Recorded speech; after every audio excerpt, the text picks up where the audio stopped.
Mite Mite Mite. How are you? Hi. Happy Valentine's Day. Hello. Hi. Let me read chat. Hold up. I gotta load it. Hi, Brian. Hi, hello, Matt, Pivy. Hi, Ken, hi, Ninja. Hey, Albert, what's up, dude? How am I? I'm doing pretty good. I was very stressed out these past 2 days. um, these past 2 days have been kind of rough. I'm not gonna lie. Happy Singles Day. Happy Singles Day. Today is the day I give free romantic advice to you if you'd wish. Oh, V-Way, thank you for the super. Thank you. Was not expecting a super today. Oh my. I guess I should say I don't actually expect supers any day.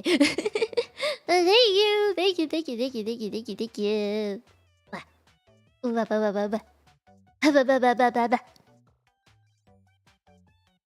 Single for nothing. Hi, and hello. I'm doing good. I guess I can update you guys on what has happened to me in the past couple of days.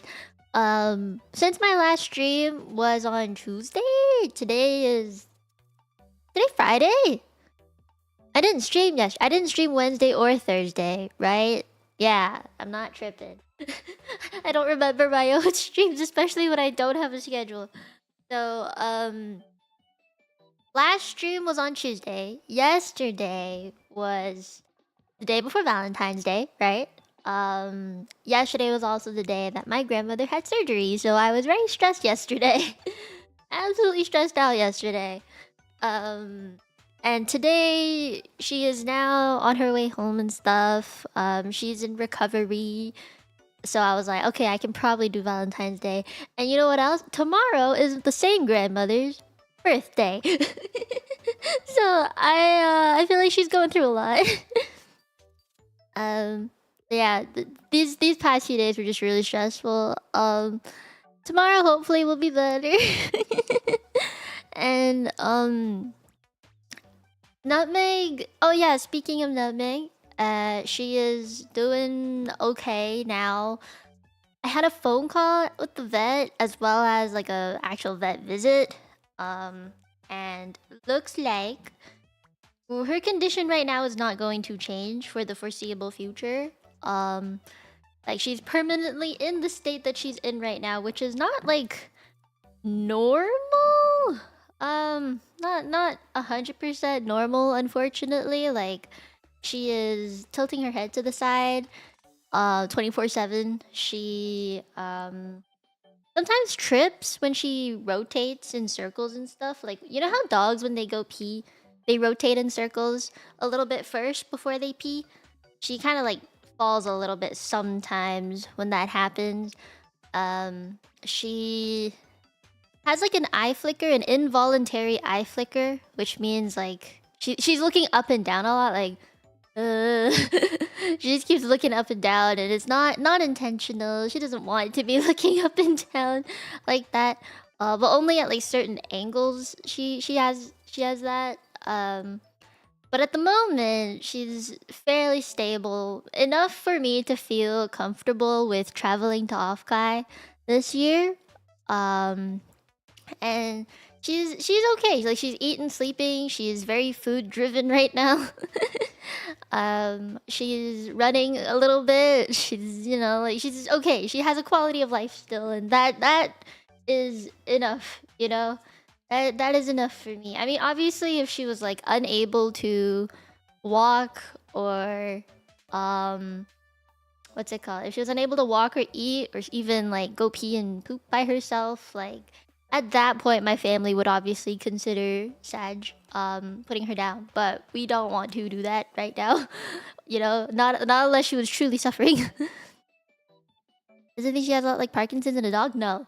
The vet said it is likely a very big mixture of things, but actual diagnosis will never be known. And I think my family is still like, you know, I think we all wish we knew, but we sadly will never know because she is not a candidate for CT or MRI scans or even just going under general anesthesia. She's not a candidate for that with her health problems right now and her age.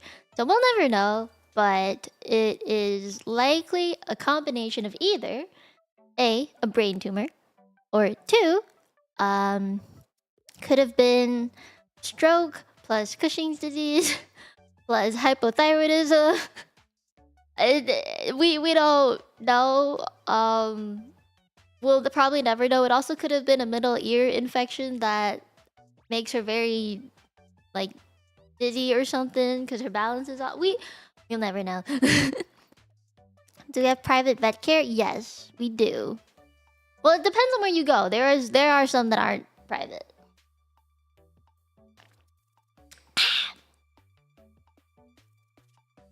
We take no big and natural to a private one though. The ones that we've been to before, I think 2 of the ones that we went to before were not private, but this new one that we're seeing is private.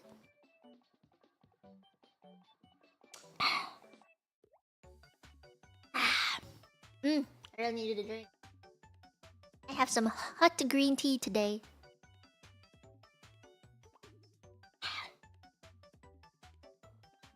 Now, I figured today, because it's Valentine's Day, I feel like we should talk about Valentine's Day. We should talk about Valentine's Day. What do you guys want to talk about on Valentine's Day? Is it how lonely you are? Is it how much you wish you had somebody? Or is it like, are you guys proud to be single day? Which one is it? Which one are you? Because I feel like everybody is kind of different. I don't really have a preference, I guess, because I'm, you know, it's been like this for the past however long I've lived. I don't really care. It just I've been the same way for as long as I can remember. But if you're indifferent, I feel like that's me in a way. Like obviously I like romantic things. I mean, I watch shoujo anime and romance anime all the time, but that doesn't mean I care too much about it too deeply, you know? You get chocolate from your mom? I guess it's better than not getting chocolate from anybody. Does that count? I guess it counts. Chocolate is chocolate. There's a lot less friction. You get to do what you want. I mean, I feel like even if you were in a relationship, you should be able to do what you want, no? Is that not how it works?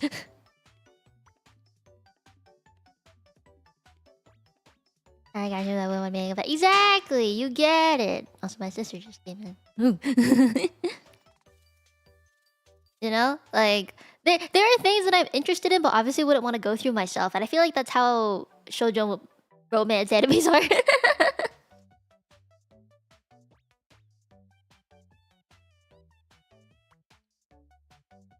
No, Fuse, it does not work. Yeah, chocolate for yourself? Good. Treat yourself, man. If I ever cared that much about someone, I could see wanting to give them something. That's true. That's true. I think if it were like...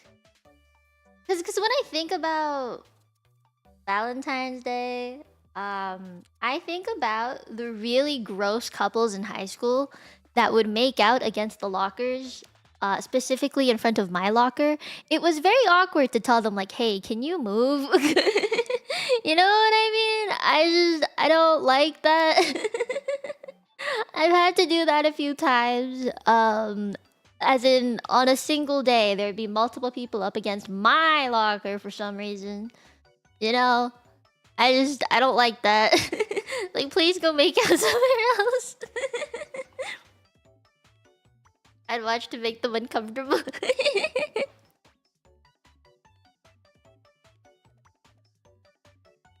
My locker is it was a very romantic place. You know why though? Okay, so in my school, it was like one very big hallway.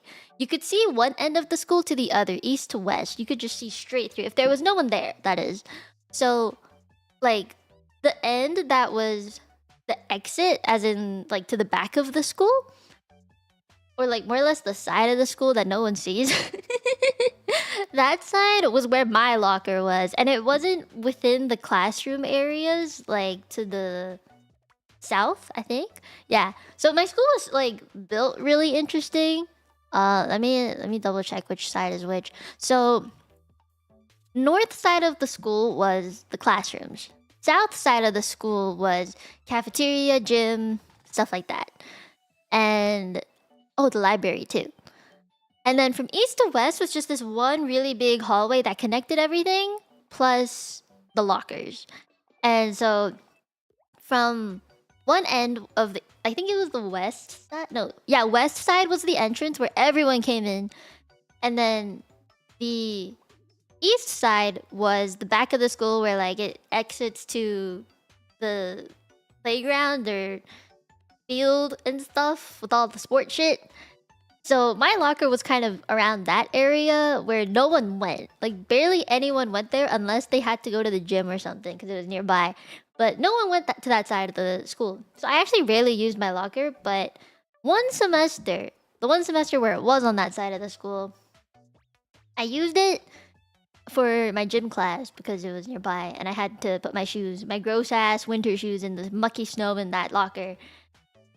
Every time I would go there, and right now it's February, right? So it's snowing like heck. There's so much snow. And I remember in the morning, I saw this one girl that I really didn't like making out with some guy I'd never seen before against my locker. And I was like, please go away. I remember just looking at them for a little bit. I was walking with a friend and I was like, what to do? Because we were like locker buddies and also like middle school friends. And I was like, what do I do? And she was like, I don't know what I'm gonna do. Because we were looking at them together, you know, like from a distance. We were walking up to our lockers and we're like, what do we do? Because we were both kind of introverts at the time. I think I was still like my first year in high school. I was just like, what do we do? What do we do?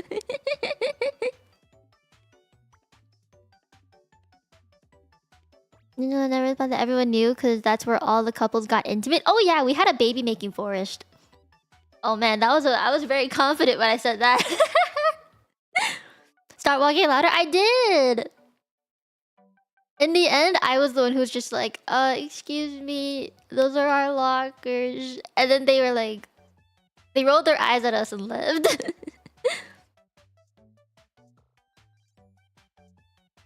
Okay, wait, I gotta explain the baby making forest. Why is it always the forest? Because trees, Zarfad, trees. Trees are nature's secret hiding spot. And I'm in Canada. There's a shit ton of trees. I don't, like, live in the super city, you know? So, like, we have trees. Sons of the forest. 너무 뭐야?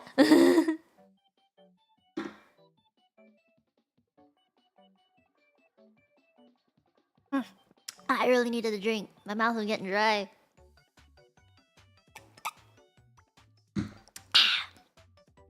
Oh, Zero, thank you for 15 months. Have you rizzed up a tree? No, I've never rizzed up a tree before. See, I was... You know, like, I was popular enough that I actually got guys in school. No. No. Please, no. I was very dense. I've told this before last Valentine's Day, but I had quite a few guy friends in school. I still do. Like, I am of the opinion that guys and girls can be friends and not have romantic intentions. We can be platonic and it's totally okay. So I had a lot of guy friends. And some of them did end up confessing to me. I just never realized that they did because of the way that they asked me. I was like, I didn't understand their intentions. Let's put it that way. But no, I have never rizzed up a tree. Never rizzed up a tree. Although this baby making forest, it was known as the baby making forest, and it was something that everyone knew. It was. Like, remember how I said it was the side, like, there's a side of our school that no one went to because it leads out just to the field area? Unless you were, like, in sports or something, you would go to that side of the school. And so, out that way was a little path that led to a tennis court. It was just, like, a public use kind of tennis court. And we would walk on that trail just to get to the tennis court. However, within that trail, there were smaller paths that would branch off, ones that were not marked on Google Maps, let's say. And through those very narrow paths that people have just naturally made, if you ever were to walk down these paths, you would see a filled condom hanging from a branch somewhere. There was actually one that was on the main trail, and everybody who walked by it, because I was still like in grade 9 or 10 at the time, anyone who walked by it was just like, look! And that was when I found out it's not the same as porn. Yeah, I'm for real. Like, this is a story I think that most people in my grade would know, or like at least the girls would know, just because only the girls were allowed to go to the court, like for tennis, like walk on that trail to go to the tennis court. Do not stray from the path. Yeah, it's a very well-known thing for my school.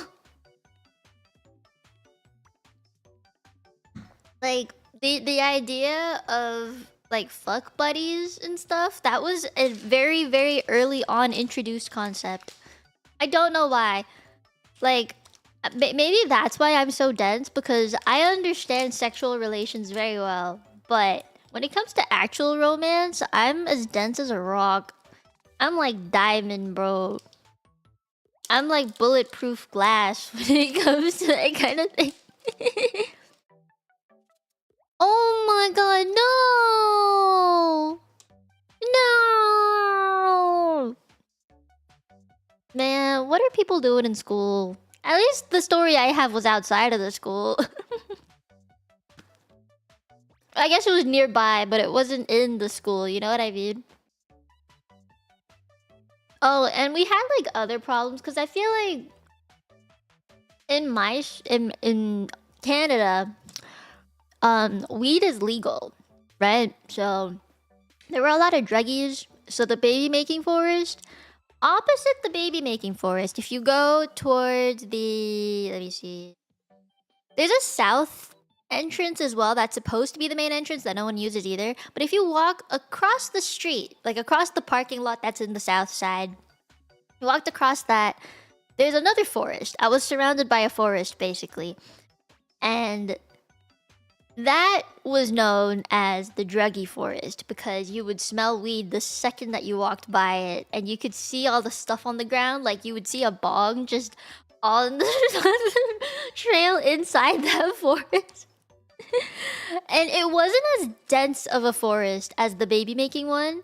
And I think the reason why it was made that way is because then you'd have more space to like have the smoke disperse when you were, you know, doing weed in that forest. But in the baby making forest, there's like more places for you to sit down or like lean on things, or like fencing and stuff. So maybe I think that is the reason why people kind of allocated those two areas. It makes sense when you think about it.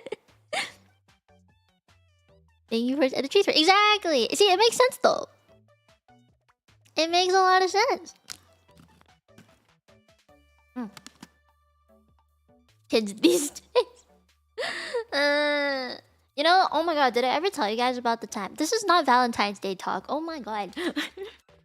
So there was one time I had a really, really good friend. I had no idea that she did weed and stuff, but I didn't really care either, because she was a good friend. Like, she was actually a very nice person. So she brought me to McDonald's late at night, and I was like, oh my god, this is kind of sketchy. And I actually met a bunch of her other weed doing friends, and I was like, wait, they're actually kind of nice though.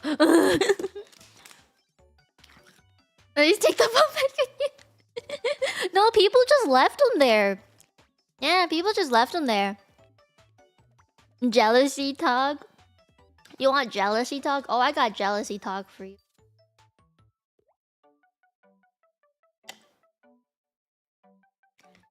Do you get jealous? First, I feel like I should ask this question to you guys first. Are you the kind to get jealous? Are you the kind to say, don't touch my partner, woman, man, whoever. Are you that? No? Yes? Sorta. What do you mean by sorta? Probably? Probably? Wait, Kage, have you been in a relationship before? Kinda? Wait, okay, you have to kind of explain to me what kinda means. Depends on the context, though. Kage, no! It's okay, one day, I believe. Wait, maybe you can tell a married girl. Oh, I've actually given romantic advice to someone who's married before. It actually went really well. I'm proud of myself. Okay, that's fair. Context matters. Okay. Let's start with the basic. Let's start with the basic one. All right.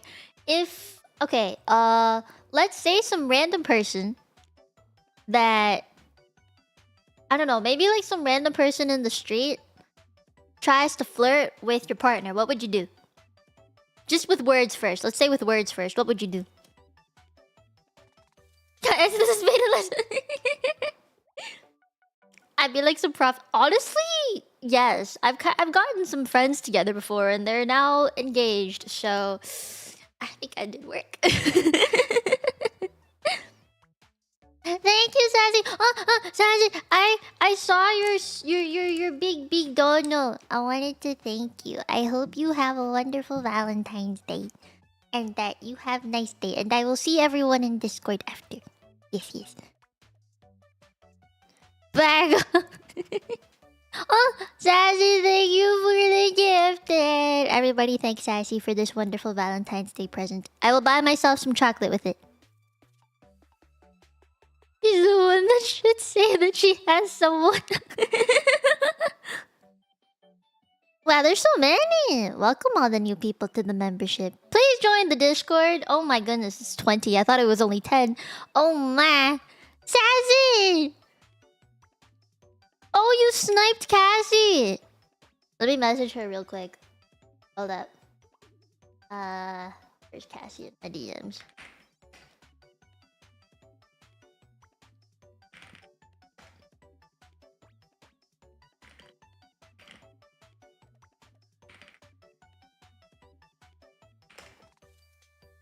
I messaged her.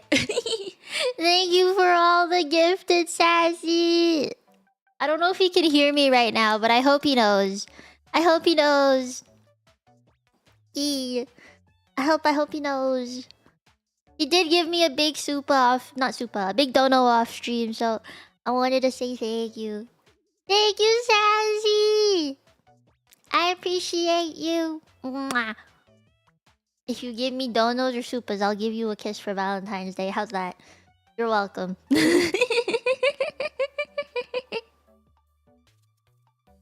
Gotta get paid for my services.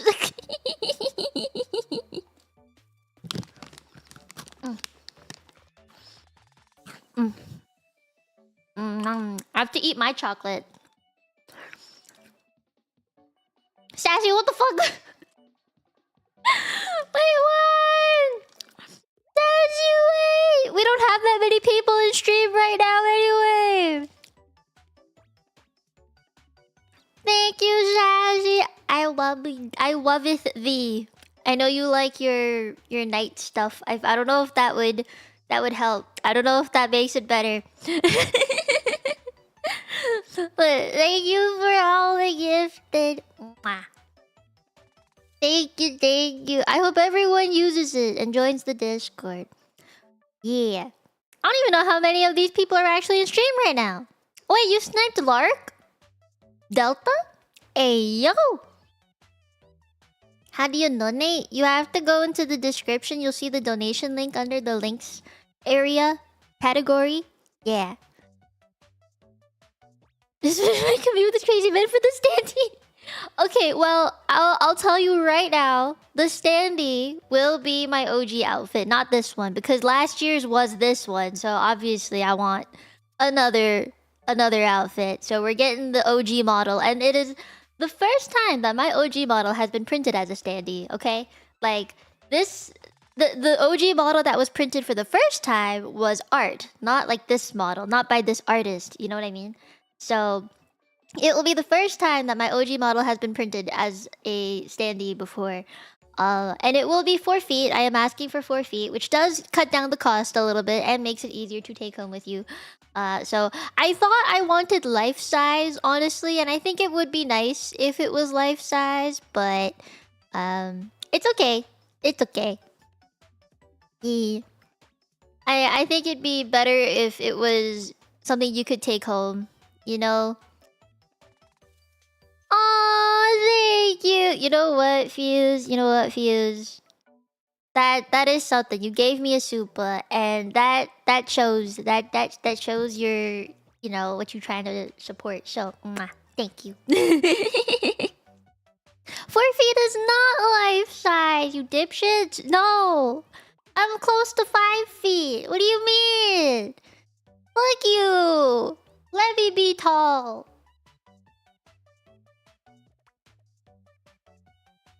That's the first picture. Okay, I'll try and get it as the same size as last year then. I'm 1 inch shorter than you. I'm 4. Let's say 4'11". Yeah. I'm 4'11". That's basically 5 feet. That's basically 5, right? I know my measurements. I know my 3 sizes. 30 somethings, 20 somethings, and another 30 something. I'm pretty hourglassy, if I do say so myself. You're 183 centimeters. Wait, you're that tall? I don't know why. I always thought you were a baby. I thought you were small. I thought you were like 160 something. I'm 148 centimeters. Oh my god, wait, you were tall? Jesus. I always thought you were baby. I was able to hide behind the 5 feet. Yes, that is true. Hey, Ram. Wait, thank you for 32 months. Hold on, let me math. Is that... Are you at... No, hold on. 24 plus 6 is... 30. So you already breached the 0.5 mark, I think. And then... 36 is when you hit 3 years, right?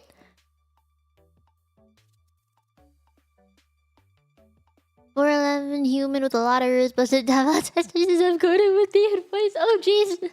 Well, thank you. Thank you. Only 4 months till 36. That's crazy. I really gotta work on those badges. Oh no. I gotta work on more badges for you guys. I don't even know what to do anymore for them. Oh my god, they thought you were 21. Is it just because of your height? Oh, wait, Kyle, thank you for the 11 months. Happy Valentine's Day. Hope your day is full of chocolate. I have only eaten chocolate today, so yes, it has been full of chocolate. Map, thank you for the 8 months. Why are you all using your membership thingies today? What the fuck? If you're going to give an... Hold on, my throat. Mild joke question. Yes, I'll take a crack at it. Hit me. Hit me with the questions. Honestly, I think I should start the... I forgot about this, but I'll do a Q&A thing.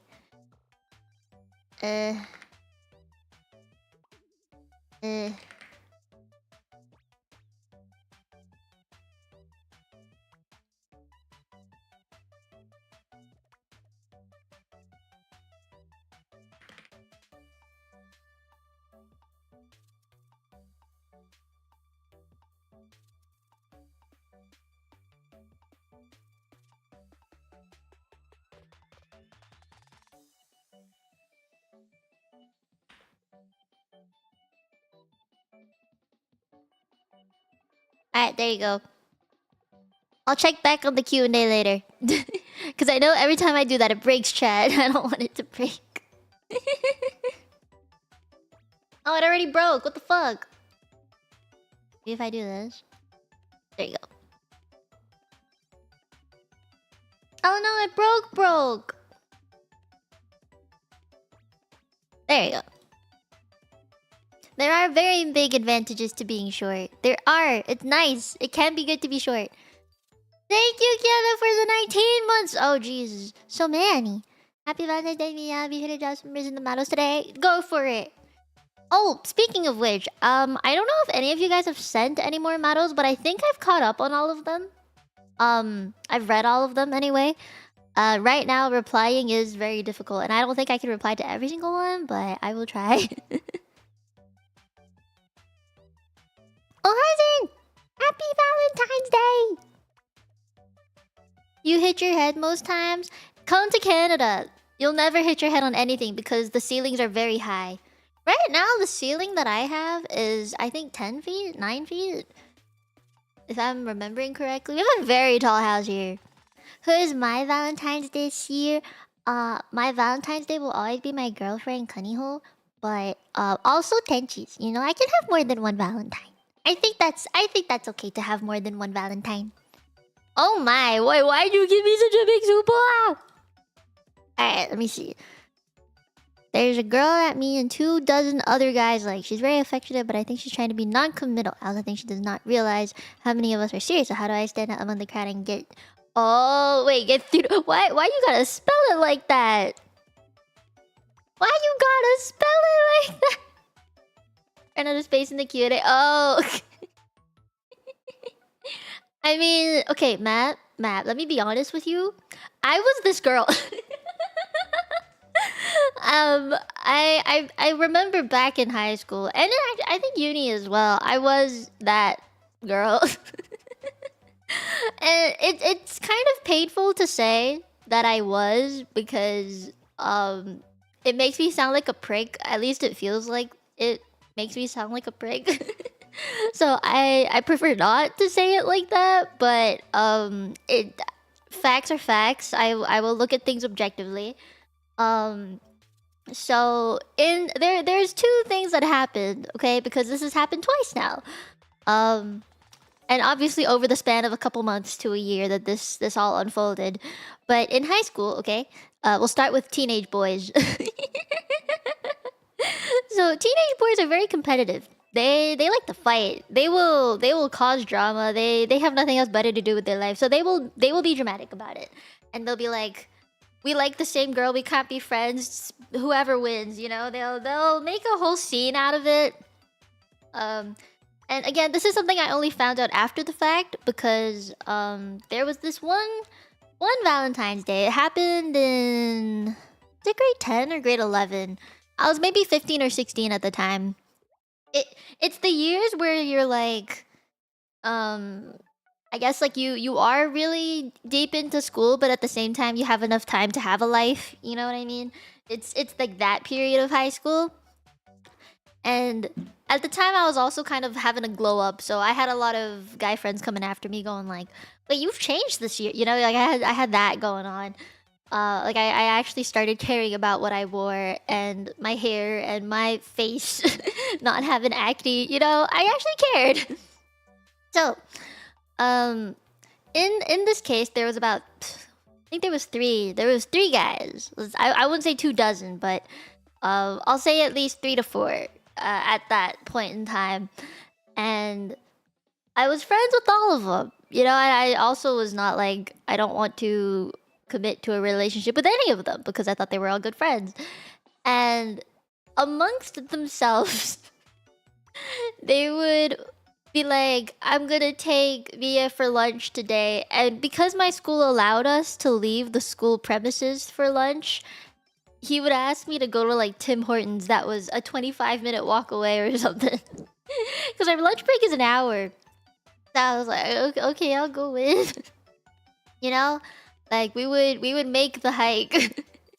They just wanted alone time with me, and they would kind of alternate that, and I was like, this is weird. But then I kind of figured it out. And I was like, oh, wait, what? That's where my alerts went. Wait, thank you for the dono. Why am I not seeing any of my stream elements shit pop up? Hold up 1 second. I gotta read this. You're good. Thank you for dropping by, and thank you for giving me a dono. I appreciate you. I hope you have a wonderful day. Thank you, thank you, thank you.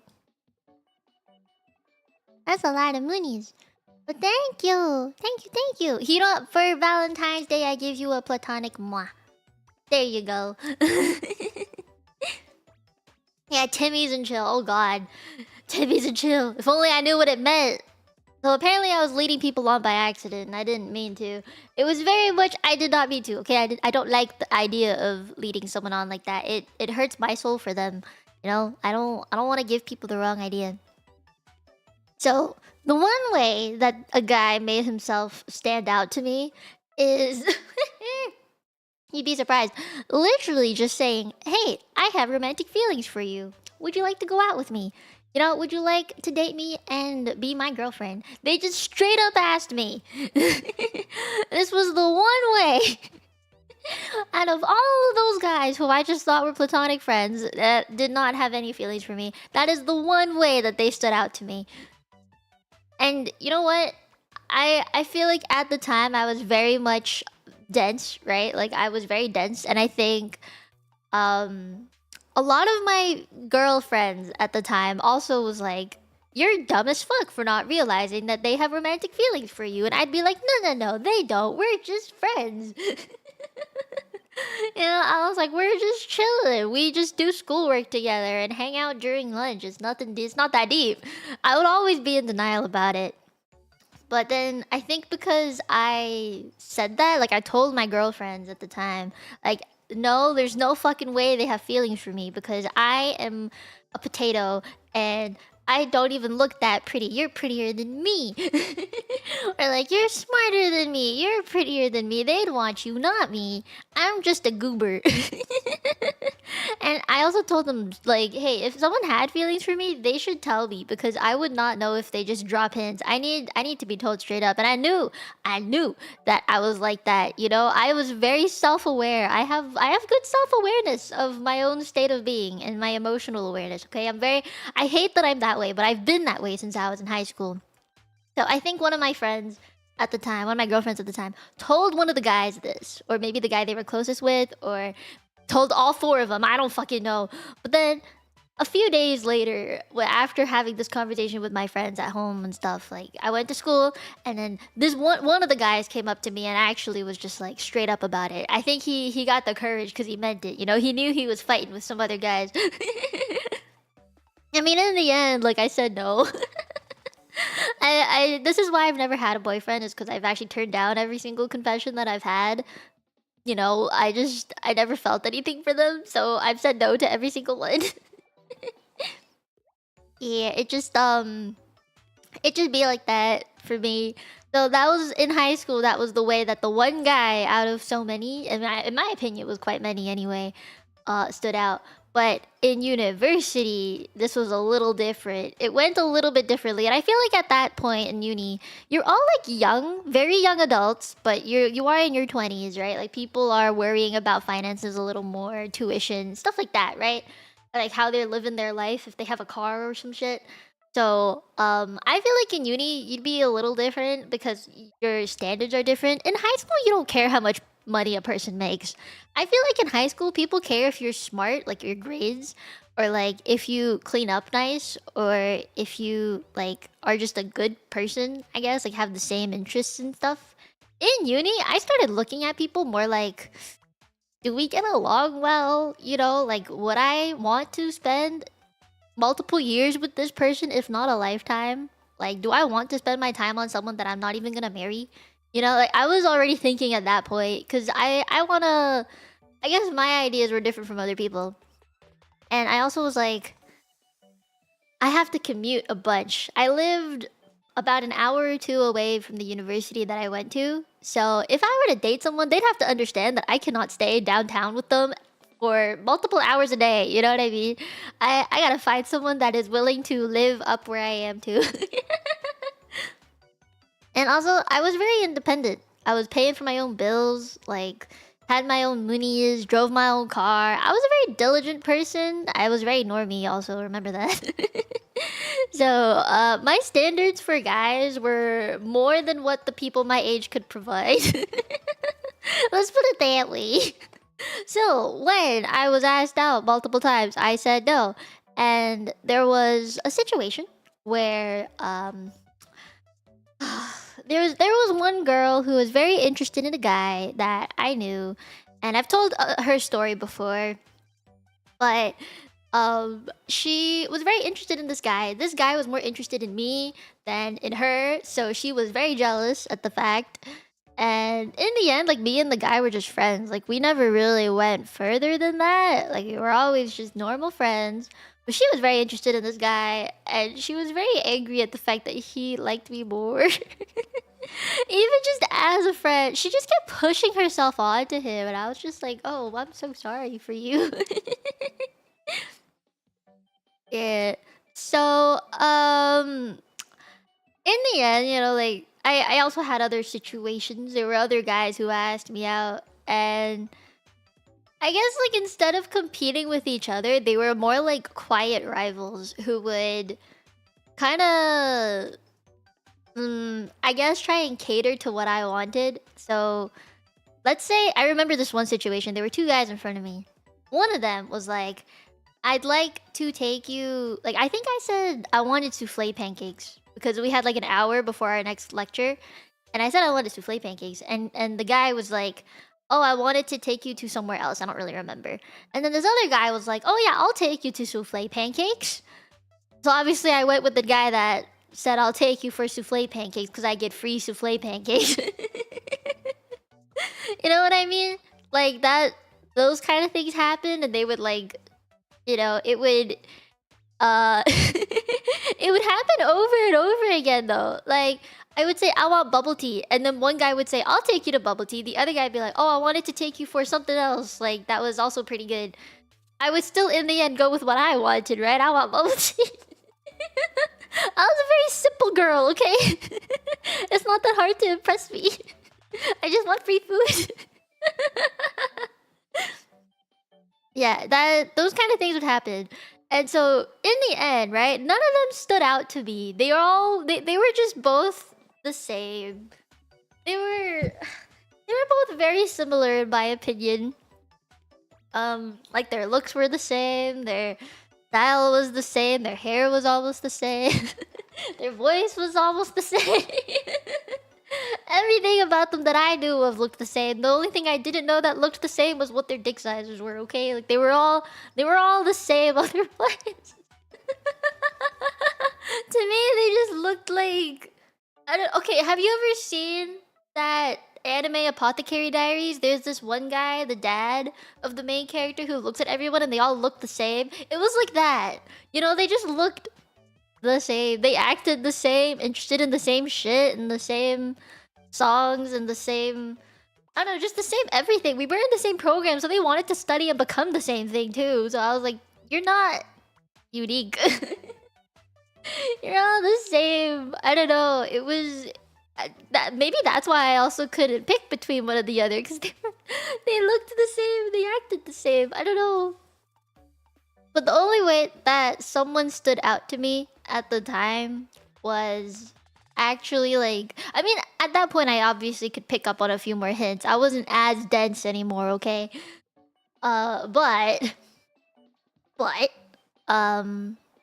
the way that someone stood out to me during all of this was them taking charge.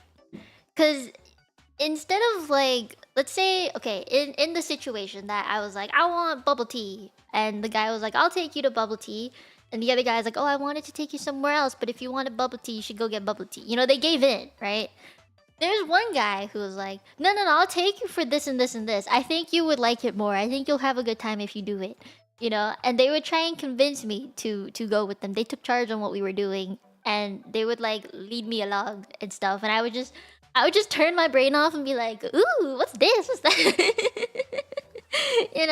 I just had a good time. I just was able to like chill and not think. All the other ones were just trying to ask me questions, trying to start conversations, trying to make me talk to them. Like this other guy who just decided things, who took me places, like planned everything, and just was like, here, have this, take this. Be careful when crossing the street. The light is red.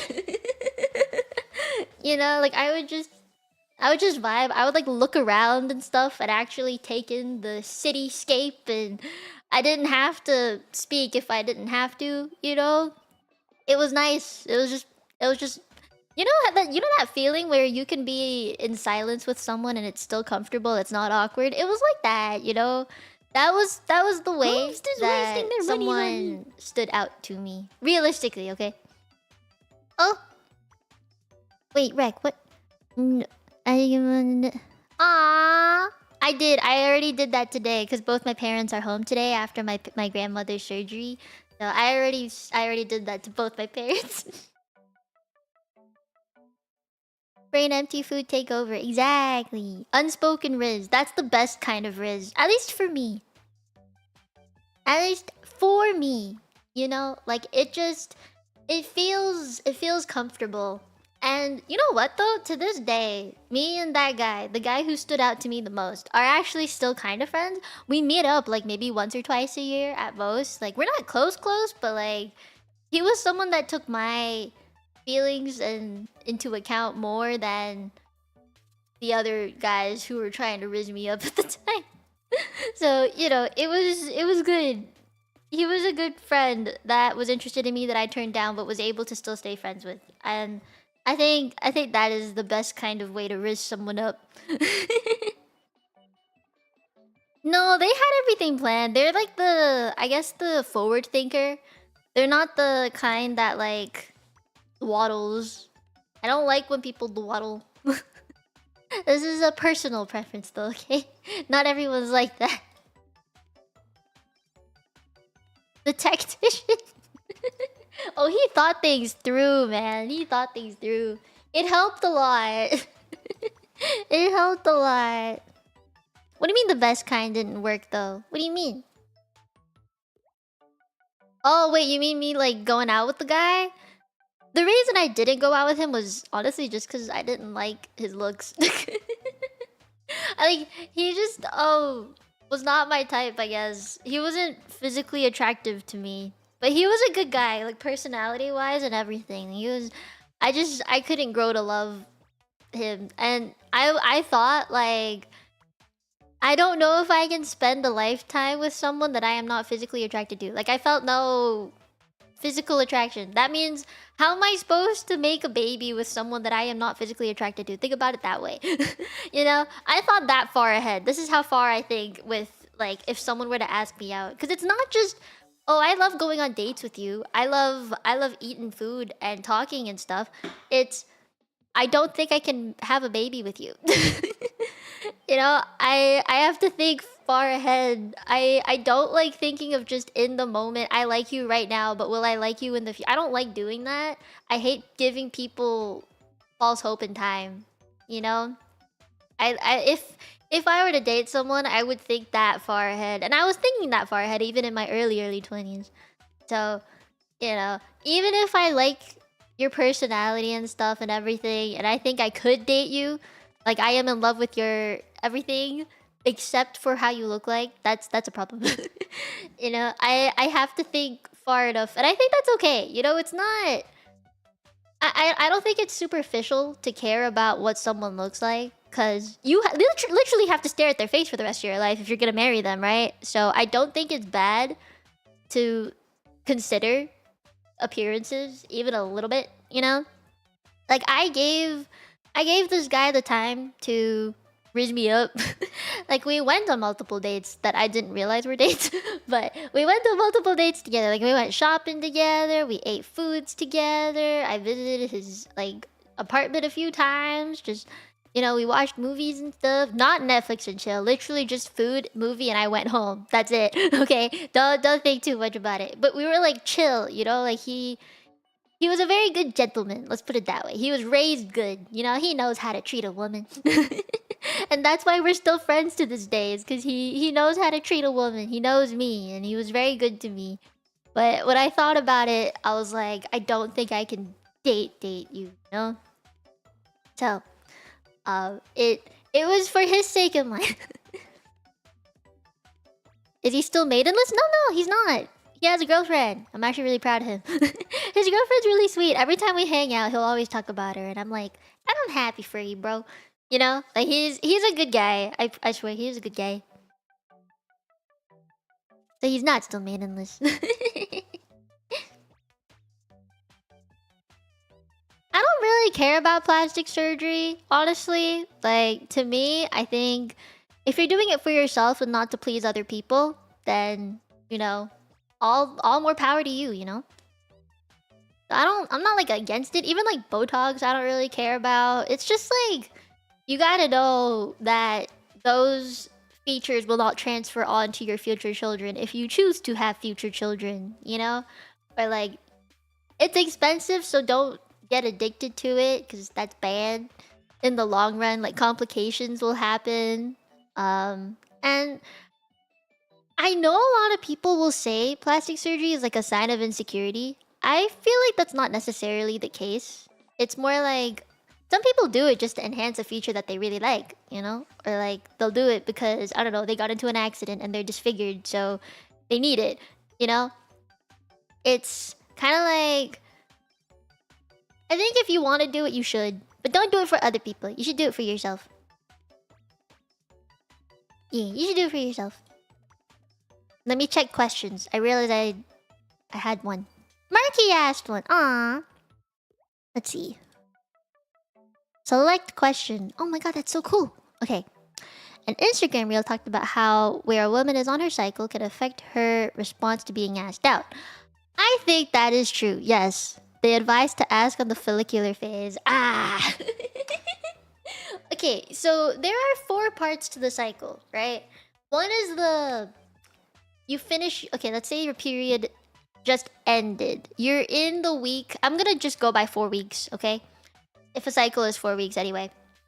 The first week after the period is over, a woman will feel like they have the power to do anything. They feel good about stuff. They want to get shit done. They want to go out. They want to, hang out with people because they're feeling good, right? Like they're not all worried about their period anymore, for one. But also their hormones are kind of going back down to where it should be.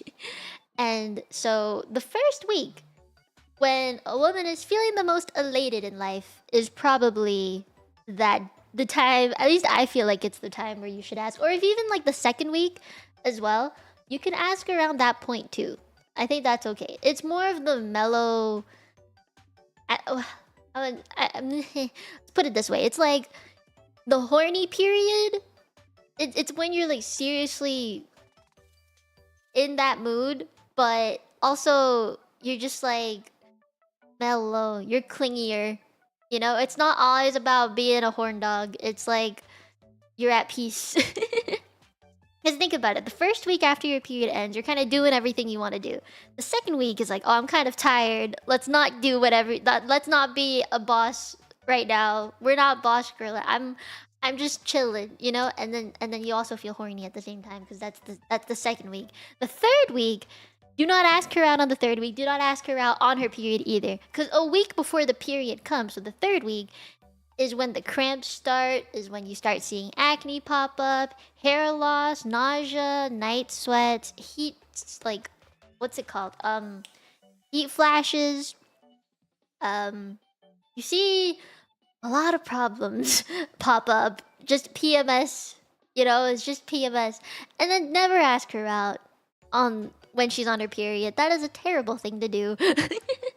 And you know what though? I feel like if a girl is comfortable with you enough and they're able to talk about their period with you, that's a sign of trust. So you can kind of keep track of when she says, I'm on my period right now, or ow, I'm having cramps. You can kind of keep track of the week that she's in, and it helps. So personally, I actually do think it does affect, when if I were to be asked out or not at that point in time. I remember, I think it was 2 years ago when I was asked out. I was actually on my period. I was not feeling it. And I instantly was just like, no. I was like, no, no, no. No. No. So I do think it has a big effect. I mean, it effect in that my response will not change between yes or no, but how I react to you asking me out will change. So if it was during the first week of the cycle where I'm totally free, I'm girl bossing, and I'm alive, I would be more considerate about it. Like say it was a say my answer was gonna be no anyway. I'd be more considerate about how I turn you down. You know? And if it was the second week, let's say like the more mellow, horny week, I would probably turn you down in like a I'm so sorry, I'm gonna cry and burst into tears kind of way, you know, because I'm emotional. And then the week before my period where I'm cramping, PMS is happening, I would probably turn you down in a stay away from me right now, I don't want to talk to you. I would be mean about it. And during my period, I would just ghost you for the week and then return back when my period is over. You know, I just nothing will get to me when I'm on my period. I refuse to talk to anybody when I'm on my period, especially when it comes to emotions because I know my emotions are whack. So, just out of consideration, I would not ask me out during my period. Or like I will not talk to you out of consideration to turn you down properly. You know, I don't want to be angry at you. I would be honored, but I don't want to be angry at you, you know? So yeah. Do keep track of them periods. It does make sense. I don't think though, like in the end, I don't think it will change if my answer is yes, I will date you, or no, I won't date you. It would be a difference of my reaction to how I say the yes or the no. So that is I guess my response to it. I think so. Okay, let me close this. Did I do it right? Yes. Could you DM me? No. Unfortunately, no. My DMs are closed right now. I got too much on my plate anyway. I have not been looking at my DMs in a very long time.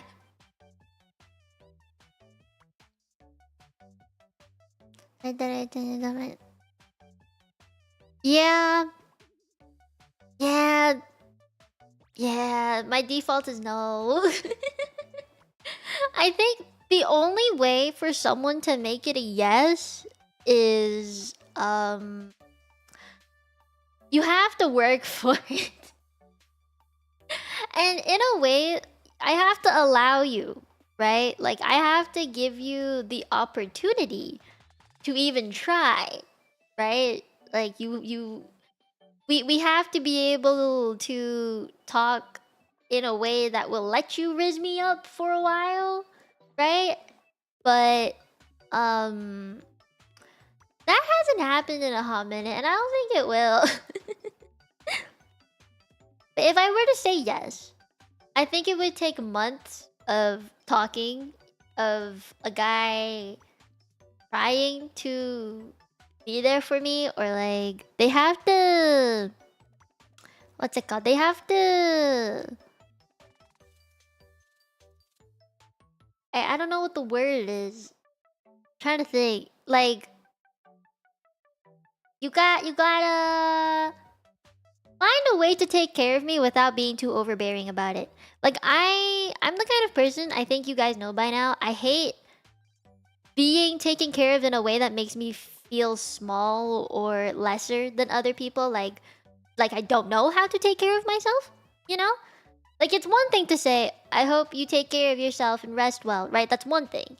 If it's Mia, you're not resting enough, you gotta do this, you gotta do that, why aren't you doing this? Why aren't you doing that? As if I don't know, then that makes me feel lesser, right? Makes me feel like I don't know how to take care of myself. That's when I'm just like, go away. I wouldn't talk to you at that point. I think it's actually a rule in the Discord server for the members to not do that to me. Yeah.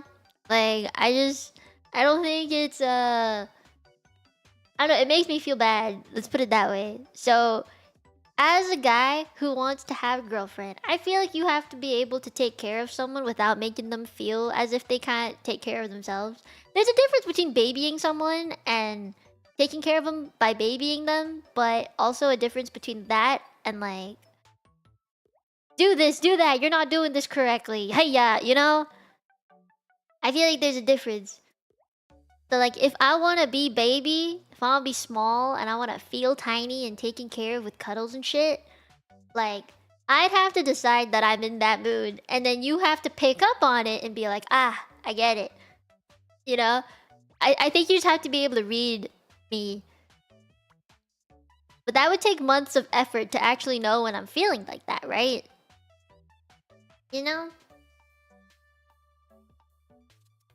I mean, I want to be babied. I know I want to be babied. I think there's a time when brain wants to turn off and doesn't want to think. And I think, like, in a way, that was why I considered actually dating the guy that, I mean, who now has a girlfriend, but I considered dating the guy who did take care of me well. Like, the very nice, gentlemanly kind of guy, because he let me do that, you know? Like, he took care of me without making me feel like I didn't know how to take care of myself.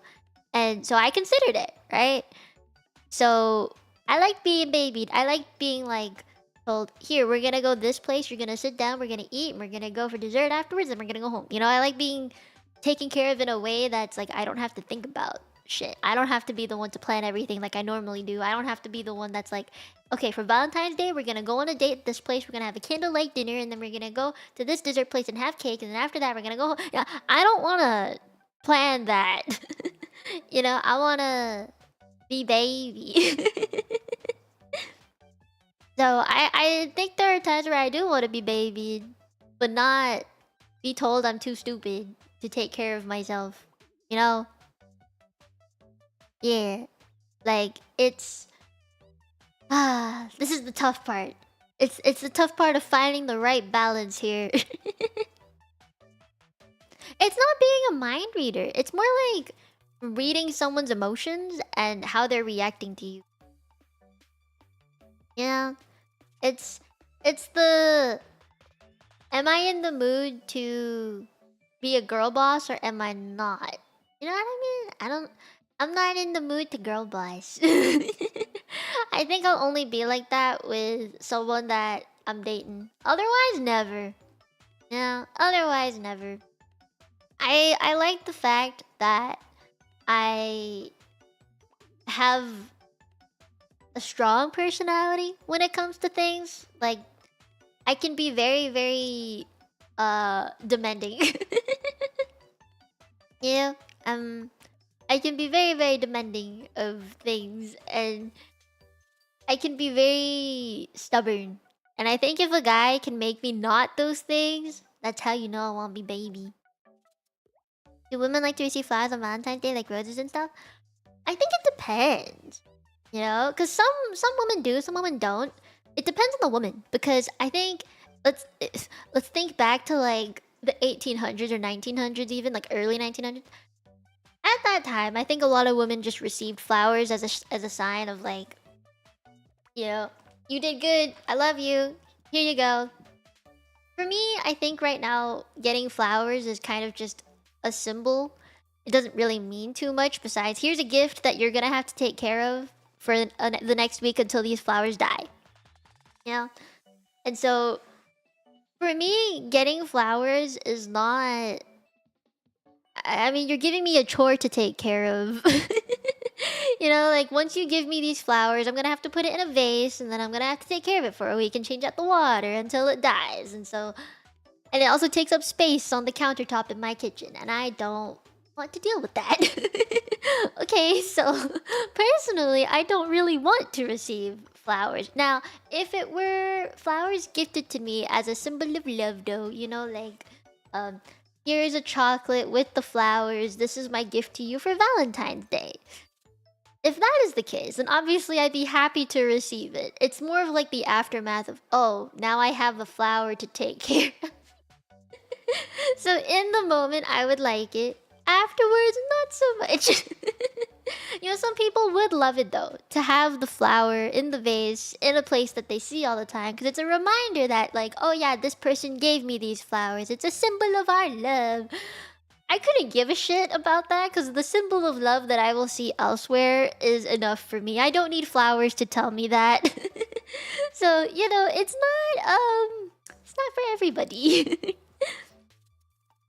I think, yeah, for me I would prefer a practical gift, and I think most of you guys do know I prefer practical gifts, which is not a bad thing. I don't think it's a bad thing.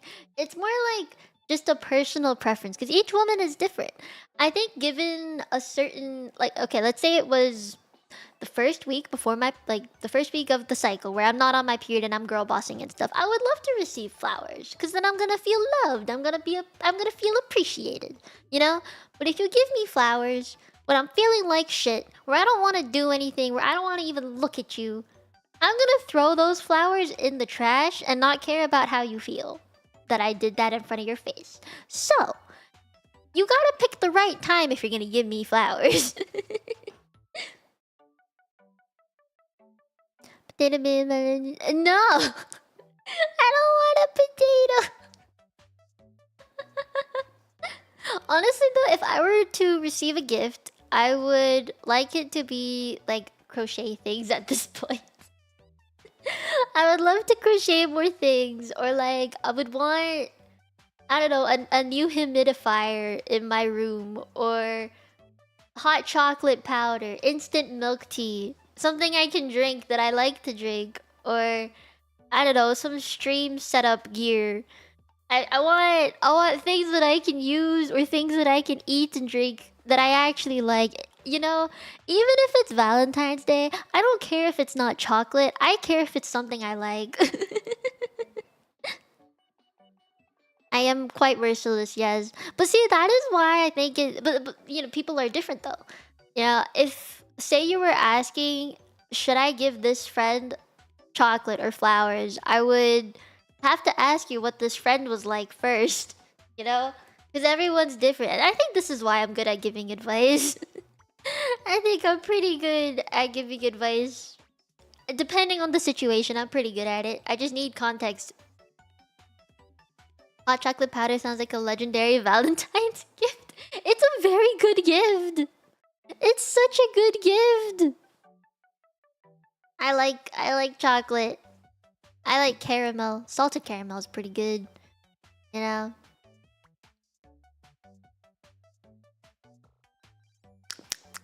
Is it expensive? I think it depends on what stream gear is to people. For me, it's like I would like a headphone stand. I would like a shelf in my room to put snacks in. You know, it could be like the small kind of desk organizer thing. It could be a new charger. It could be a new XLR cable. It could be a new keycap, like the artisan keycaps that cost 20 bucks, you know? Or like something, I don't know, it could be like a new phone case for my iPhone that I use for tracking. Something small, I don't know, like a figure to put inside my PC. I don't know. I'm thinking real simple here. It can be very small. That just adds to the setup. It doesn't have to have any practical, I guess, abilities in that sense. You need a headphone tree? I need some kind of organizing thing, or maybe like a baby trash can on my desk. Because I have wrappers everywhere and I hate it. Or some kind of like shelf organizer for all of the moisturizers that I have on the desk for my skin problems, or like just something. I just need something to organize my shit.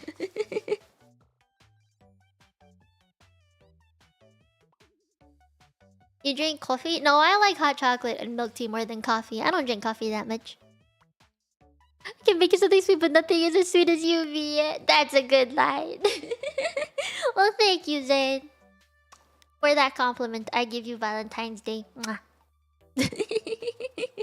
Got good riz. And my parents gonna John, you probably mentioned all those things before and he'll pick up on that. I mean, if he did, he'd have to watch the stream. Because to be fair, I don't think I would talk about things that I need. Here's the thing. I think you guys know this. I hate the idea of getting someone to buy things for me. I'm pretty sure you guys know this, right? Like, I don't like when people spend money on me. I feel really bad about it. Especially if it's something that I could buy myself. And you know, in the end, I know a lot of my income is basically your guys' income that you just give to me. That's like the membership money and stuff. Obviously, it's on you guys to buy shit for me anyway. But it's like... the idea of getting gifted something,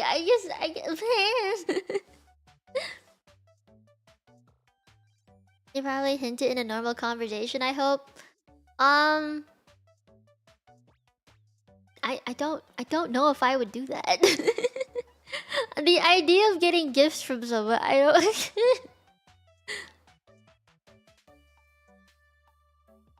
I mean, I speak my mind when it comes to stream things. I feel like if it were in an actual relationship where I know someone would spoil me a little bit, I don't think I'd be open about what I want. Honestly, I don't think I could. I don't know, because when I think about my family, they're also the kind of people who will buy things if I say I want it, right? So, like, literally just in the past month, I've talked about wanting a TV in my room ever since last year.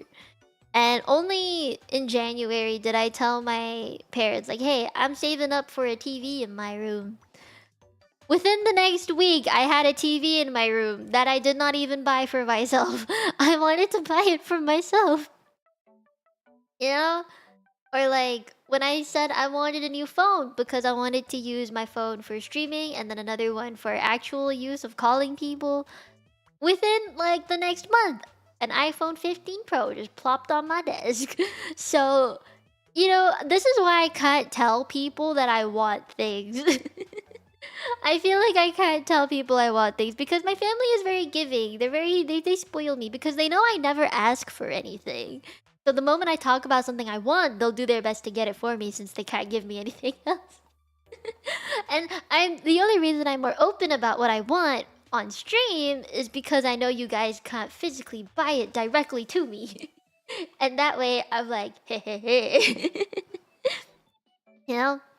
So that's why if I had a partner, like if I had a boyfriend, and I were supposed to tell him, I want this and this and this, I'm saving up money for a blah blah blah, I would be too scared to ask because I know whenever I talk about wanting something in person to someone, like my family, they will get it to me instantly or as soon as they can or the best thing they can find. So I refuse to say I need this or I want this to anybody who I know will give it to me.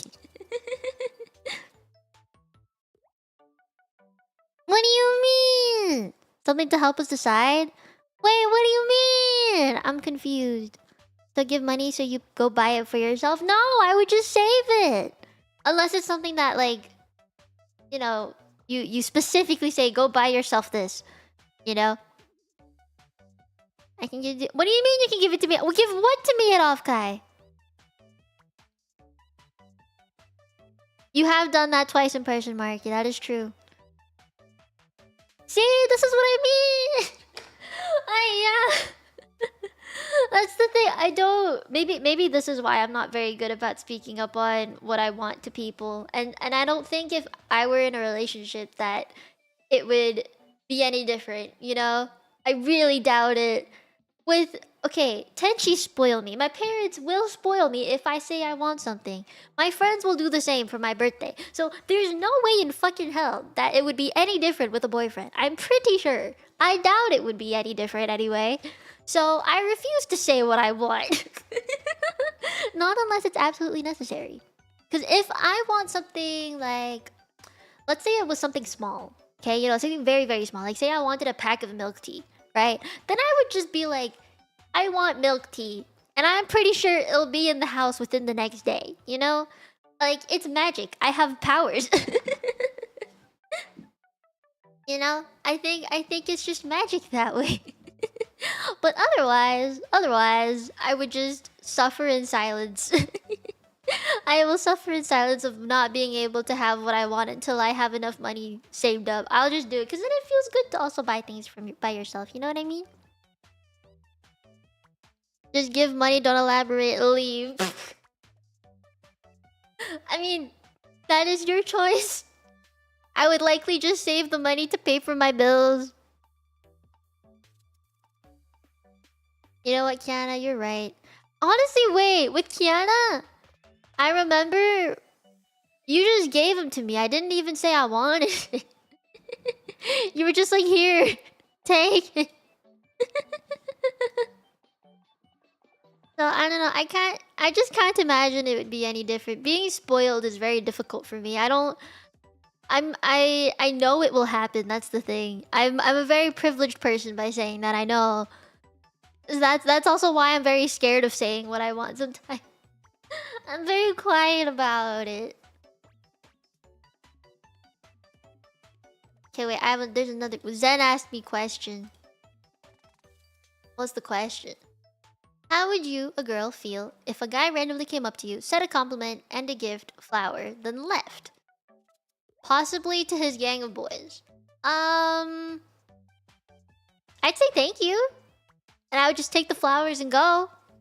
You know? Like, I'll probably be like, oh, cool, flowers. Thanks. Bye. Have fun, you know? I would also be really careful about the flowers, though, just because I have a pollen allergy. So if I were given flowers, I'd be a little worried about the pollen. You know, realistically speaking. Realistically speaking. But I think I'd be okay with it. I just would double check it because I'm very what's it called? I'm very worried about certain things.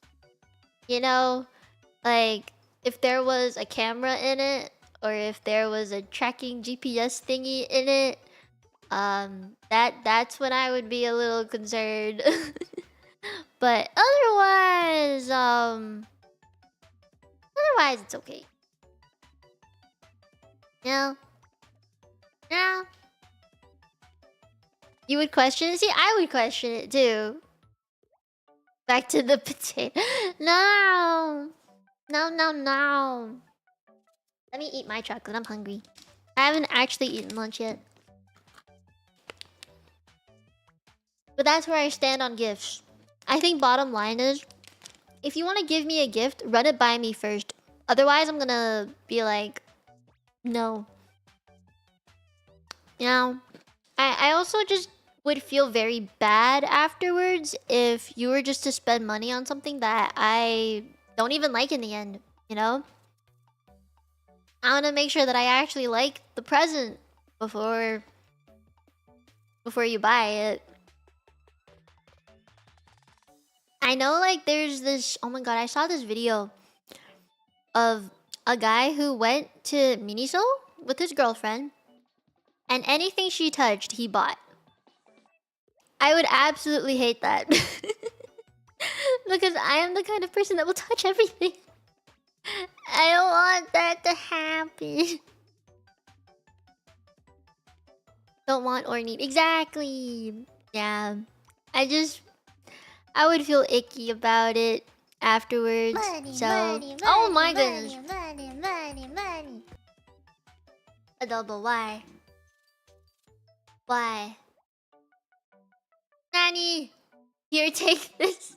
For what? What am I gonna do with it? Do you have a recommendation of what I should do with it? I mean, thank you. Thank you for the Valentine's Day present. What do I do with it? You should tell me what to do with it. Take charge, Adobo. You can do this. You do inspect a lot of things in a store? Yeah, I do. This is why I would hate it. I like to look at things. I like to touch things. I like to touch expensive things. If you go shopping with me in a store that I absolutely love, like I love Marc Jacobs. So if I were to walk into a Marc Jacobs store and I touched everything in that store, you're gonna lose like your whole entire savings account.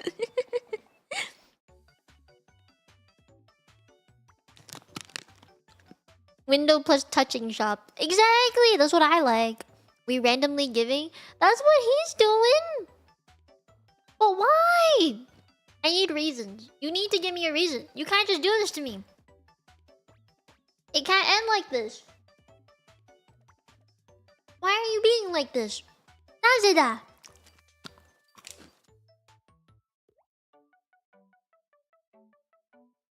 Naze. Nom nom. I love chocolate. Money, money, money, money, money, money, money. Adedede? Ma'am? You're not hopping on the train too, are you? For even integers. Ah! I am a fan of even integers. Aw, thank you for the jump scare. Here, kisses for all of you. Mwah.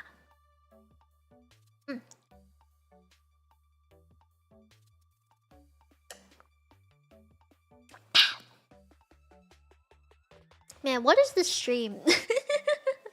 I know last year... Oh man. So last year... I kind of went on a tangent about stuff. About how people didn't understand me. About how people didn't know why I didn't like certain gifts. Or why I did like certain gifts. You know, I went on a very, very long tangent about that. So... this year, I feel like I'm not doing that.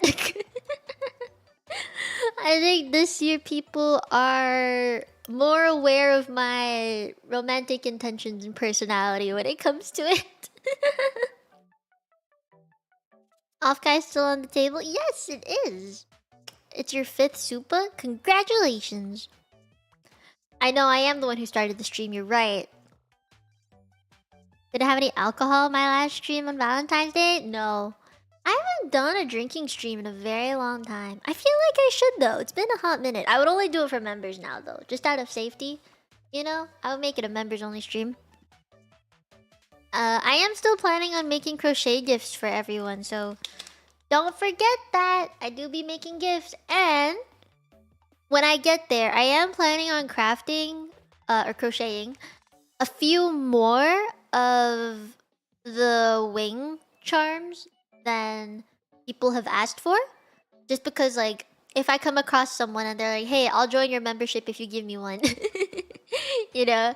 I just think it'd be really cute if I did that.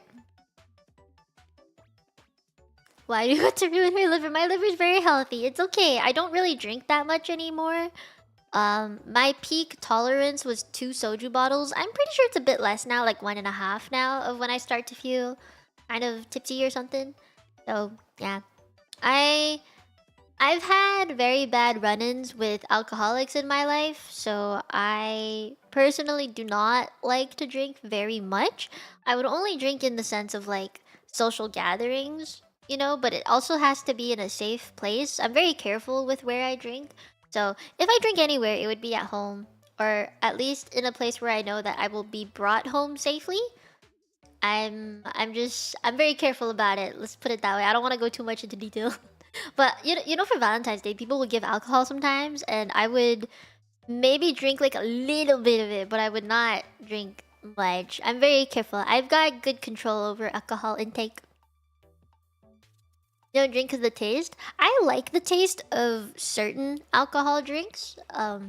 Like flavored stuff. I do like it, but it I would really like to avoid it if possible. Some alcohol is okay. I think the ones that are more like juice than actual drinks are more up my alley because it's so small. Like the alcohol content is so little that it doesn't really feel like there's any in it.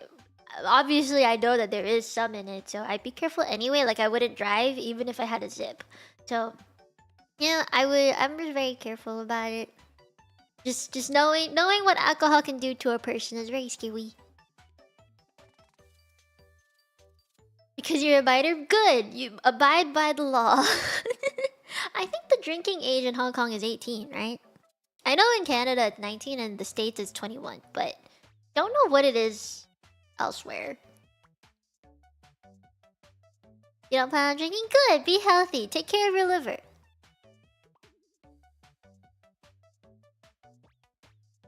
Mai Tais? I actually don't think I've ever had one before. I can only really handle like very sweet drinks that overtake the bitterness of alcohol. Like I will never drink beer ever again in my life. I hate the taste of it.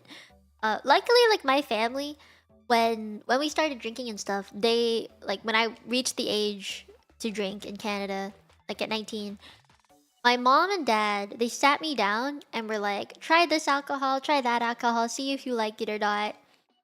And when they found one that I could stomach, that I actually liked, they're like, okay, let's keep drinking until, and like eating and chatting and stuff.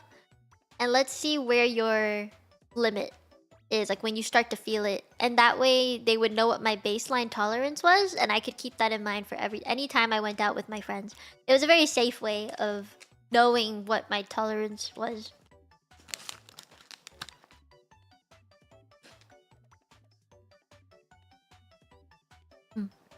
Oh no, Inari.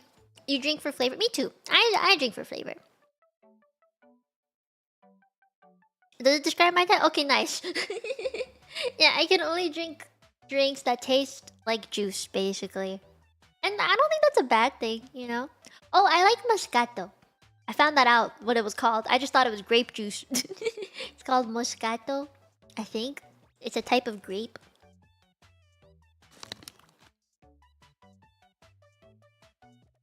Good, Yoshi, as you should.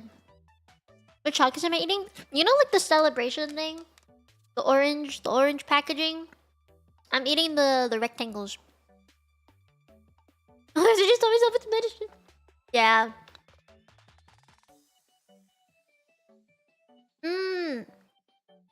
With sake, I like jelly sake. That's peach flavored. Look it up. It's good, I promise. I know you can build your tolerance. I actually had a very high tolerance for my body size. I'm very small, right? I'm not even like chubby. I'm very small and kind of fit actually. Because I was working out when I was drinking a bunch, and even now I still work out a little bit. So I am very relatively healthy, but still very small. So I can't like, what's the word? I can't drink as much as someone who's like 3 times my size, right? So in the end, my alcohol tolerance will never be extremely high. I'm also female, and females have a lower tolerance than men do. So I can't drink as much as, say, like, you know, a sumo wrestler probably could. But for my size, I drink quite a bit. I can drink a bit. I just prefer not to. Oh, really, Rick? Nice! I just find that, like, on Valentine's Day, I would not like to drink alcohol. You know? I think on Valentine's Day... Oh, that's a good question. What is your ideal Valentine's Day date?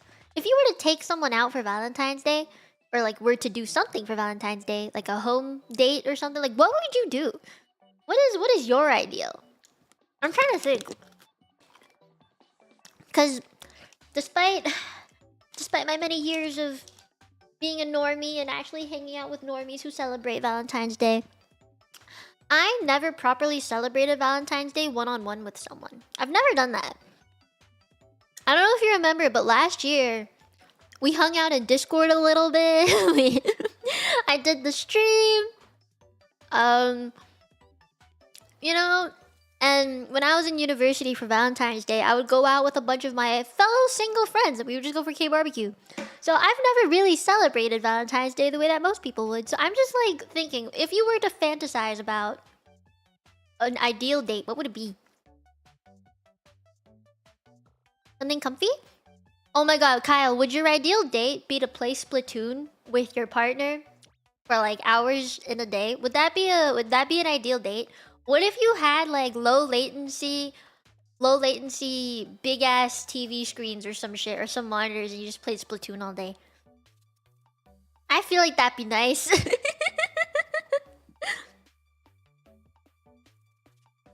Fanciest restaurant I can afford is a must. Really? Wait. What do you mean by fanciest restaurant? I honestly, for a Valentine's Day dinner, I don't want to be like candle lit dinner. I don't want that. Not Italian. I'm sorry. I'm not really into like Western food. I like Asian food. I want sushi. You know, I want omakase. I want like I don't know. I would even take pho. I just don't want to be wine and dined.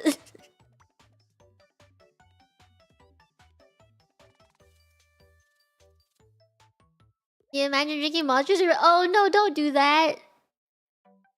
Yeah, go after something sweet as dessert. Ah, so you'd cook. That's something you could do any day. But you do it with someone you love. Wouldn't that change things? Picnic romantic date with sunset. Aww. Wait, what would you bring on this picnic? Games? You don't need much. What if your partner wants much? You want to touch grass for Valentine's? Fair. Plan cooking supper together, drink some wine. Ooh, popcorn. I like popcorn. That's cute. Would you always watch your first date movie every single year? Would it get old? Sushi spots can get pricey, so that fits the bill. Really? Maybe because I live in Toronto. It's not that pricey here. Asian food is a lot cheaper to find here than, like, a plate of spaghetti and pizza. Surprisingly. Hi, Citrus! You're married but can also use more advice. Yeah! I've given marriage advice too. It's a thing, surprisingly. I'm surprised I have friends that are married already too. Defer to what she wants. Fair. But what's your ideal date? You gotta, if you had to plan it. Like, say you were gonna surprise your significant other with a date, what would it be? Thank you, Rank. Bye-bye. See, for me, I can't really think of one because I've never been on a ideal date. Italian food doesn't feel romantic to me because I have Italian food all the time. See, even if I don't have Italian food all the time, it still doesn't feel romantic to me. A lot of Asian places are opening up. Good! I would surprise her with what she likes.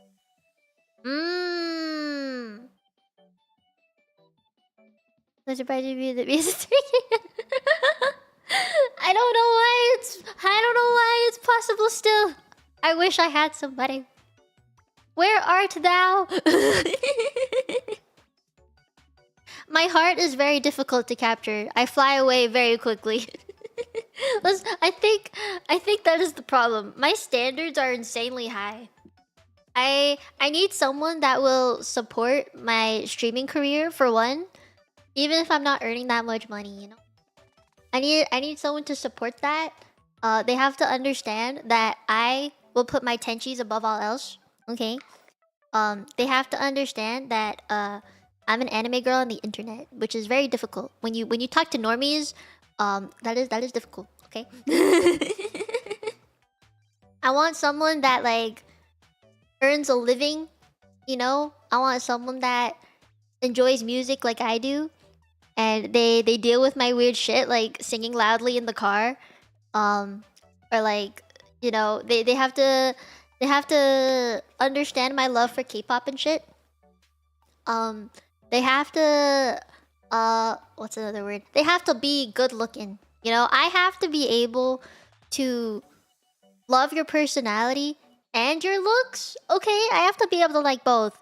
And like I said, I don't think it's a bad thing to like someone for how they look, because you gotta look at that face while you're making a baby, alright? So if you want, I mean, I'm the kind of person that wants to start a family and have a baby. So if I kind of look at your face and feel turned on by it, sorry, but it's a no. Okay? So that is another thing that you have to consider. What kind of music? Anime music. I like anime music and K-pop music, and I also like some Chinese songs as well. I have very Asian taste. Someone also wants kids, right? Yes, I do want someone that wants kids. I want to have kids one day. So if this significant other of mine doesn't want kids, it's not happening. And I mean, if I can convince them to have kids, okay, that's fine. But if they're like dead set on not having kids, no. Oh, hi, Tom. Chinese song goes hard. They do. I guess it depends on the song though. That's kind of depends on something I like in the environment where that can happen. Oh, are you a dating app kind of guy?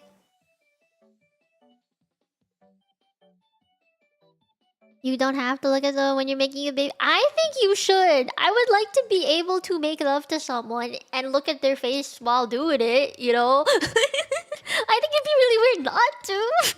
Isn't it? You don't think my standards are high? Really? I don't know. Maybe it's just the people that are around in this area in Toronto don't have the same sentiments. Like, I want a guy. Okay, thinking about my age, right? A lot of people my age, for some reason, there are three things. I've talked to a lot of friends about this. All of my single friends about this. There are three things that kind of turn people away from dating you. What I want is someone that not either. I want them to not live with their parents. I want them to have their own place to live, right? That's the first thing. I want them to have a job that can support themselves, their hobbies, and hopefully at least 50% of a family. Okay.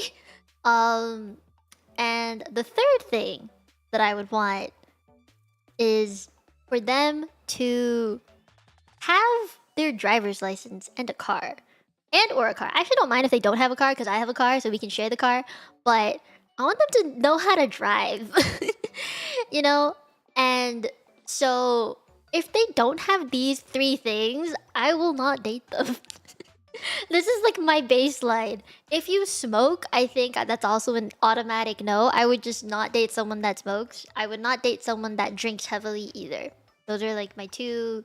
If they drink for social things like me, where it's like they drink at home and it's only around friends that they trust, not like big clubbing parties and shit, that's fine. But smoking, drinking, most part, no. I would not date someone that smokes. I just don't like the taste or the smell. It's bad memories, man. Bad memories. So, if the thing is, in Toronto, it's a very expensive area. So a lot of people my age still live with their parents, even if they do have a job, even if they do have their driver's license. Or it could be the other way, where they have a job, live with their parents, takes transit so they don't have their driver's license. Or it's they live with their parents, have their driver's license, can drive, but it's so difficult to find a job in this day and age in Toronto that they don't have a job. So out of the three things, there is always one missing. Me and my friends were talking about this for so long yesterday. So that is probably the main reasons why me and all of my fellow single friends have not found anybody. It's because they don't meet the top three things that we want. At this point, it's just like, I mean, it's kind of double standard in a way, because I too don't have all three things. I live with my parents, but I do have a driver's license, I have a car, and I do have a job, right? And I can support myself. So I have two out of the three things. But when it comes to me wanting to date somebody, I would like them to have the three things. I don't know. I think like having just those three things is a very attractive point. I don't know why. Maybe it's because it's a sign of independence. You know, maybe that's what it is.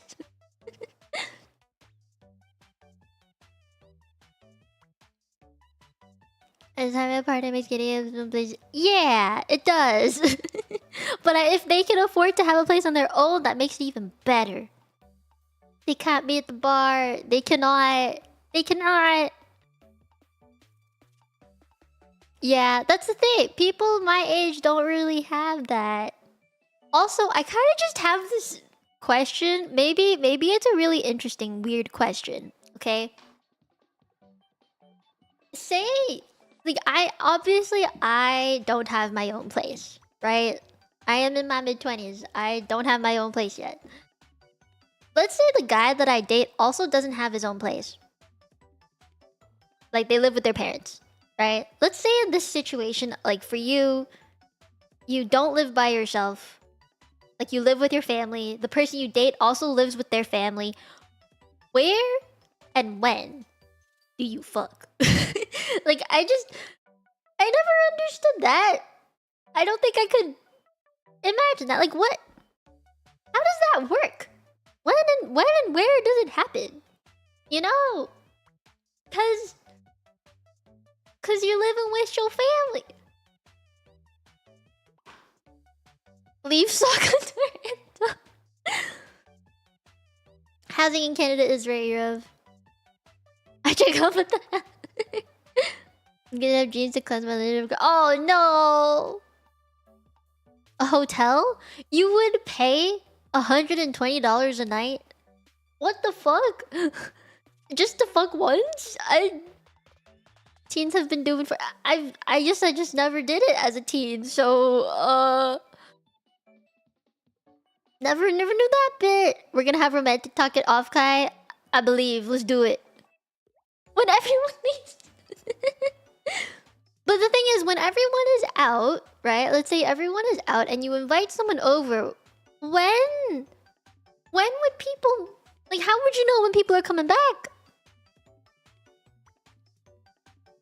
The sheets are disgusting. I am the kind of person to bring my own sheets at an Airbnb, though, to be fair. It's an expensive joint. Ow! I hit my knee. I read enough doji to know. It's a risk you gotta take! No! It's a risk I would never be willing to take. You have a car, but I have a small car. I don't have a big car. I have a pretty small car. Bruh. This is something I never understood.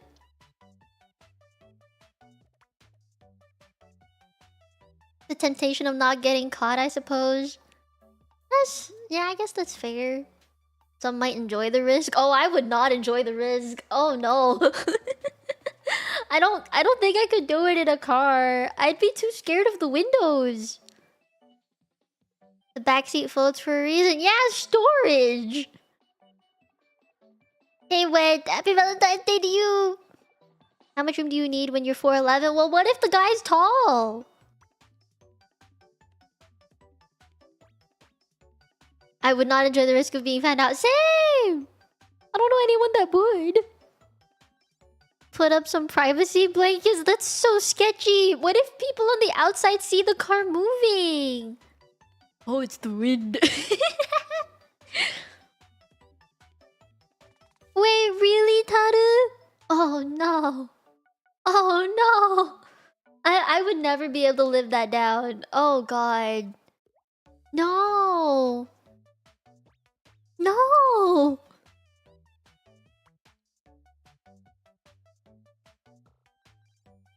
Car is super oh no. Okay, but the thing is, what if I didn't have a car? What if I didn't? Then what would you do? I think you just have to risk it, right? Or maybe you just have to wait. I don't know.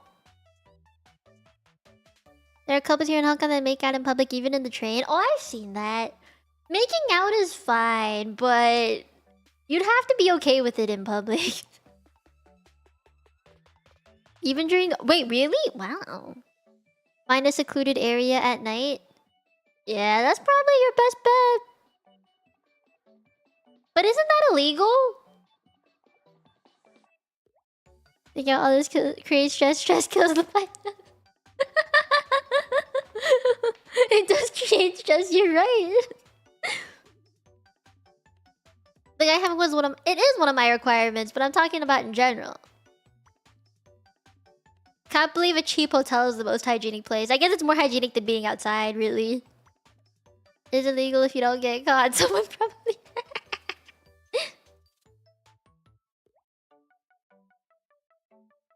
Hi, Forrest! Happy Valentine's Day. It's 50-50. Oh, man. Oh, man. Hi, Captain. Camping areas are free. That's true, but you can't make noise, because then it's a camping area with, like, a lot of other people, no? I don't know, I'd be scared about getting, like, maimed by a bear or something, because I live in Canada, and that actually is a problem. I actually live in an area where there's coyotes, so walking my dog, I have to be pretty careful about where I take her and stuff. I love hotel. Maybe that's why Japan has so many love hotels. You know? Oh my god, have you seen videos about Japan's love hotels? I'm actually so curious to go. I just want to know what it looks like on the inside. I want to know. Japan's love hotel video, I don't know. I think it was Connor from Trash Taste who did a whole entire video on love hotels in Japan. I was like, this is kind of crazy. I want to see what it's like. Out of tourism. It's a tourism curiosity. I think, you know what, the safest bet is if one of the people within this relationship has their own place. That is like the best thing you can do at this point. I don't think there's any saving it. There's no better or worse. It's just one of you has to have your own place. That's the way to not feel stress, I think. In my honest opinion. I'm gonna get what I like at the nature view. It does! It's very nice. Would an apartment suffice? Yes, because it's a place of your own. It's just having the privacy.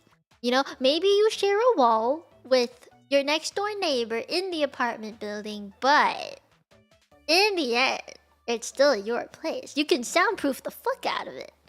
You know, you can, if you soundproof the fuck out of it, you're good. Or maybe you can find a room that's not in between, like you're not sharing a wall with someone, you know? Loophole. I like to visit Toronto and maybe Vancouver. Do it! Nice. The air is nice, I swear.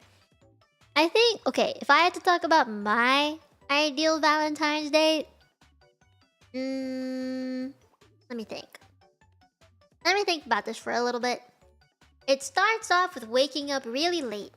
Like noon. Now I want to sleep in. And then I want to be woken up with a text message that says good morning on it. And I hope you have a nice Valentine's Day. Yeah. Let's start simple with that. And then, let me see. What else? I would like time to take a shower and get ready to go on this date. Okay? And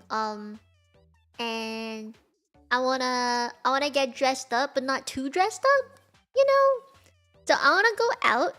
I wanna go out, maybe like do a little bit of shopping together. I wanna look at stuff, not necessarily buy anything, but just window shop for things that I might like. You know, maybe you could buy chocolate or something. And obviously I wanna get picked up, right? And then we go shopping. And go out for dinner. Yeah, maybe a nice dinner. I would like Japanese food.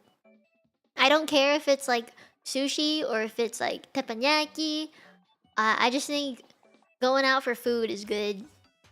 For dinner. And I like Asian food. So it could be Chinese food, Korean, barbecue, teppanyaki, omakase, normal Japanese foods, udon, ramen. I don't fucking care. I just want to go out for Asian food. And then I'll go home.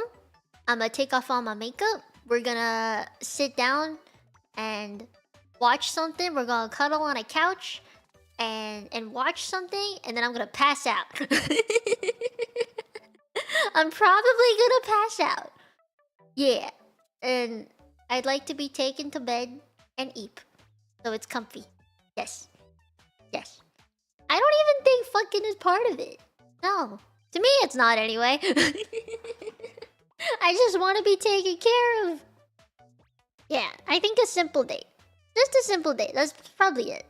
You know, but I want to be given time. I don't want to be rushed. I don't want to like have to worry about time constraints. God, I hate worrying about time constraints. I do like simple dates. I think if it's too much, I would get stressed about it. But okay, here's the thing. If I wanted to make it more special, I would want to go somewhere unique, for example. I think kind of like doing things with more people is actually fun, like double dates or something. So I would say like escape room, arcade, you know, like house party that's small. You know, I would do that kind of thing. And then disperse for the night. So every couple has their own alone time. I just don't think it should be, oh, it's Valentine's Day, let's go to a rave, you know? Like, I don't, that's not really it for me. Or like, it's Valentine's Day, we should go to a club and we're gonna go to a sports bar and we're gonna party like it's the last night of our lives. No. I don't want to do that. I'm not a party girl. Or even if it's like, I'd like to play games with them. Not on the you have your PC, I have my PC. I want it to be more of like we share the screen and play It Takes Two. I think that would be more fun, you know? So yeah. You get to see how they act under pressure. Yeah! How well do you guys do under pressure? Out of curiosity. Yeah. Hey, Valentine's Day, you wanna sleep? Hey, taking naps and cuddling is nice, no? Who does that nowadays? I don't know. People do. I think people do. If you're very extroverted and stuff and you like the vibe, I think some people actually do. The new game? There is a new co-op game. I forgot what it was called, but it looks very sci-fi.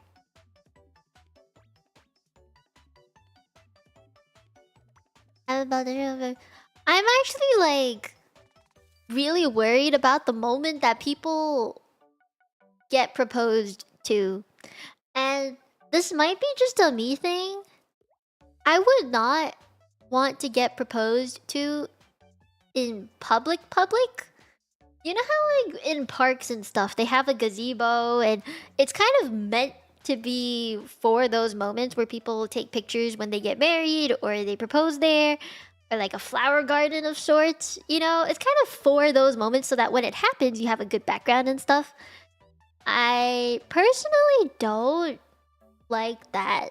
I just think having the moment be shared with so many random people that I don't know in public is, for one, embarrassing, but two, it kind of ruins the moment for me. I think I'd be too concerned about everybody watching, I think. You know? So if it was somewhere, like, I don't mind if it was in public, but it would have to be in a place without that many people. You know? I think it would just take me out of the moment that it's happening. So if it was like more private, I'd be happier. And I would like it to be special. You know, I want it to be special. So if it was like in I don't know, like hypothetical restaurant that we first met where we had our first date, you know, stuff like that. I think it's more meaningful than going to some random ass park that has a nice background to it because of all the flowers in the season and just proposing there because I'm not gonna remember that place.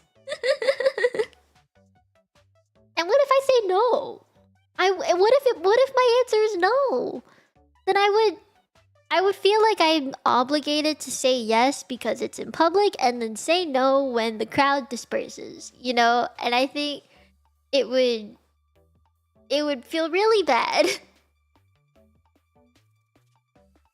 A very anti-exhibition, yes. I am.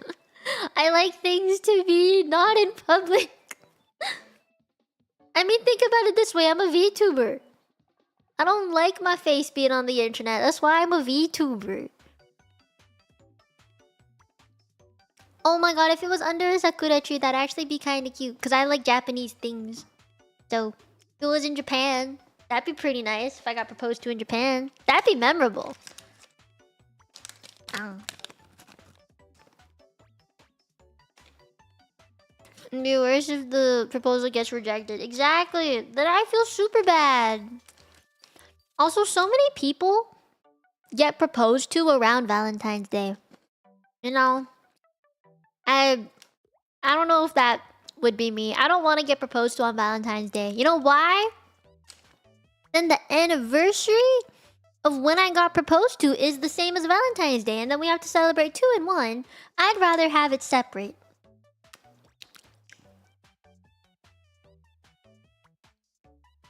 People I actually trust like family. Honestly, I would rather not it be around anybody. I mean, if I had to pick, then yes, family. But I would prefer not to be around anybody. Many couples here, yeah. They do get married on Valentine's Day, yeah.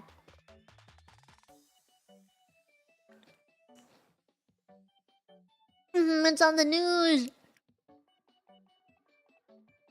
How else would you get more gifts in a year? Exactly.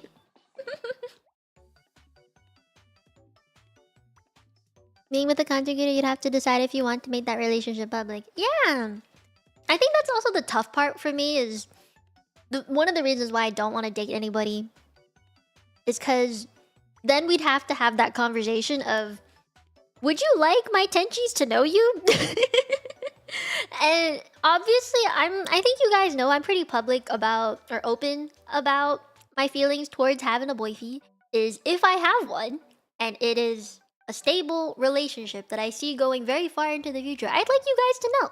You know, I'm very open about that. And of course, you guys know I want to get married and have kids one day. I don't think that is unknown to you guys. I think that's not like a... I'm throwing a fast one at you. It's something that I talk about quite often or have talked about before in depth. So it's not out of nowhere. And so then here comes the question of, would he want to be known though? You know, obviously it's more like he doesn't have to have a name. He doesn't have to have like a presence here at all. It's just the fact of like, would he like to be known that he is with me? You know? And I would feel like, even if I'm open about it, they should have the last word on if I should even talk about it. You know? Because it's not me in the end, it's them. It's the person I'm dating that should have the last say, I feel.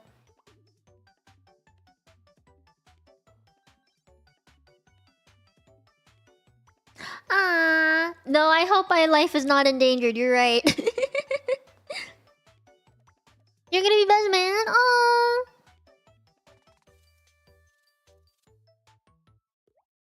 Filtering everyone but tension. What do you mean by filtering? Yeah, it is part of his life that'll be shared too, and I would feel really bad if I dragged him into the content creation VTuber world. What if he's not even into VTubers? Then he'll not even know what this is like. But yeah, in the end, I don't think it's up to me. I think it's up to him. I think that's how it'll be when it happens.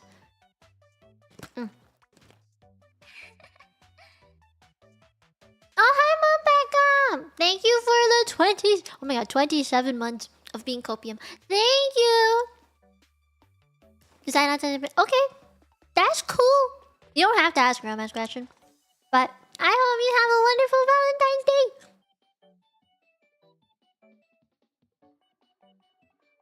Would you like someone not into VTubers and understand it? I think it'll be easier if he is into VTubers. So that way I don't have to explain my job. Because I don't think my job is very easy to understand for someone who's not into VTubers or like knows anything about the streaming world. So it would be easier, I think. You know? It would be easier. But I don't really mind. I don't mind. I know it would affect me more than him, but it's more like we're in a relationship together, right? So in the end, it would affect both of us just differently. At least that's how I think it would be. I'm not sure. This is all hypothetical.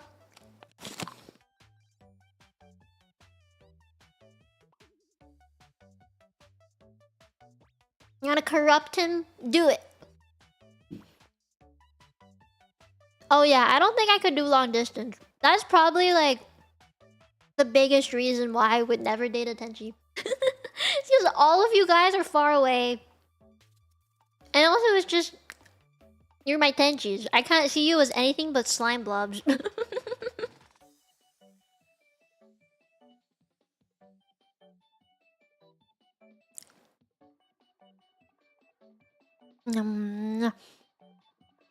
I just realized there were questions. I'm looking through them. Ooh! Let me select this one. You are a cultured slime blob. And that makes me happy. Actually, no, I think I see you more as an alpaca. I see you as like... In my head, when I think of you, Monpeka, I think of Cozy, like her model, but like aged up a little bit. Is it great that I see you guys that way? That should be a compliment. You're cute. You're cute and squishy and I would hug you. That's a compliment, no? After all the things I've said.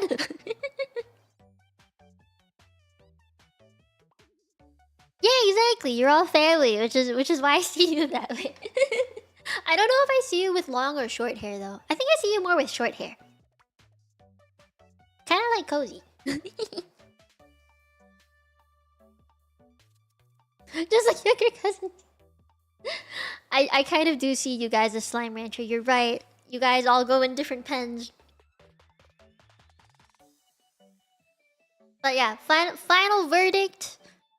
I think if I did have a boyfriend one day and it was going steady, I would tell you if I was allowed to tell you. Put it that way. But if I were getting married, that's a different thing. You guys will definitely know if I was getting married. Because that's a big thing. That's a big thing. Long distance relationships do be hard. You want to talk about that? Let's talk about that before I answer this question.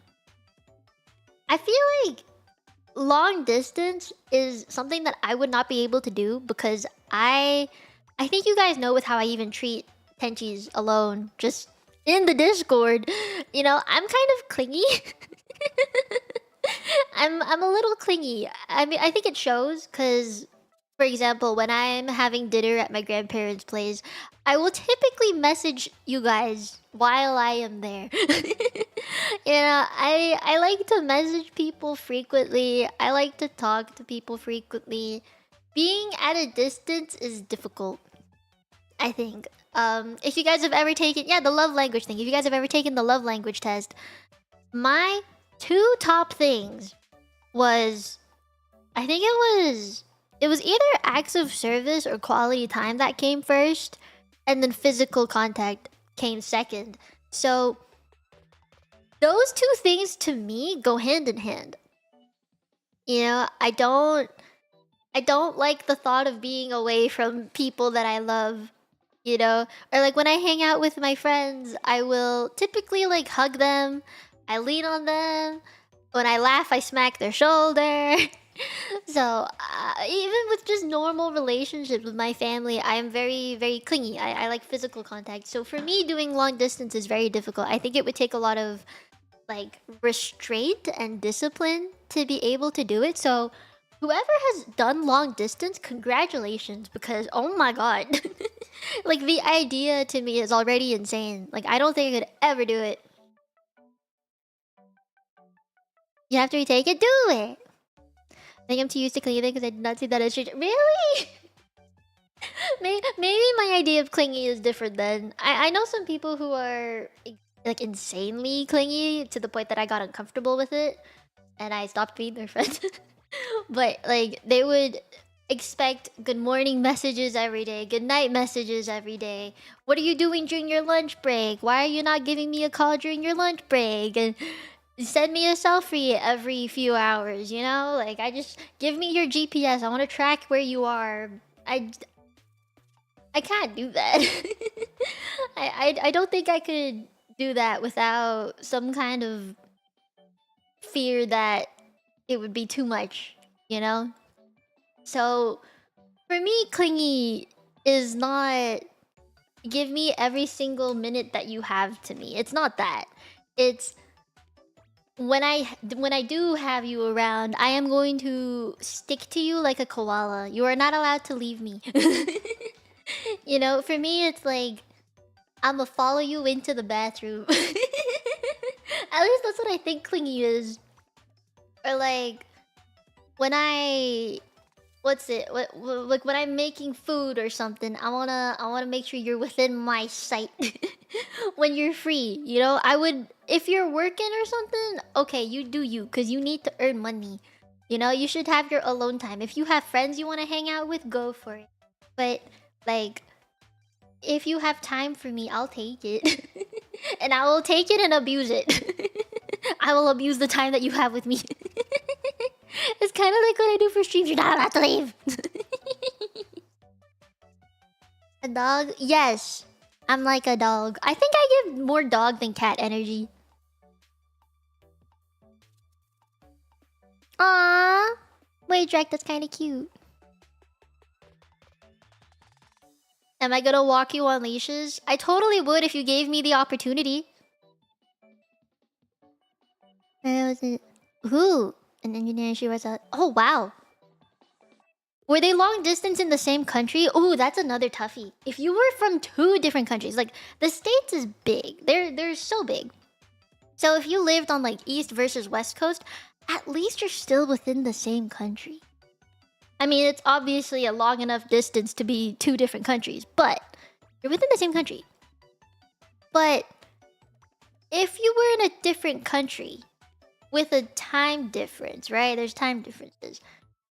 Let's say, I don't know, from Hong Kong to Canada. That's like a 13, maybe 13-hour difference, I think.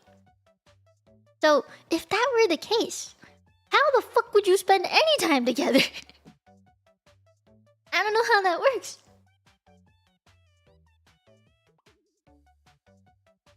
Canada is big, you're right. All the population is at the south border. I just find that, like, I don't think I could do it. I think it would take a lot of... You'd have to love that person and be like, this is my person to the end of time to get this to work out. Wait, that's so cool, Kyle. Man, immigration stuff must be difficult too. Oh man, you'd have to get the person to like live in the same country as you, right? Yeah, Toronto right now is 3:25 p.m. Are you good with time? Lucy, are you okay? Monpaka, what were your results? I feel like I should do it. Yeah, LDR seems very difficult. I mean, if you were in separate countries, that's also another thing, you know? Like, I guess between Canada and the States, it's not so bad. But, like, imagine if it was Europe and Canada. Or, like, I don't know, China. Actions are louder than words. Yeah! I agree. Immigration US to Canada is not easy. I figured it would be easier than any other country, to be honest. Doesn't get back is on that video. Oh wow. Wow.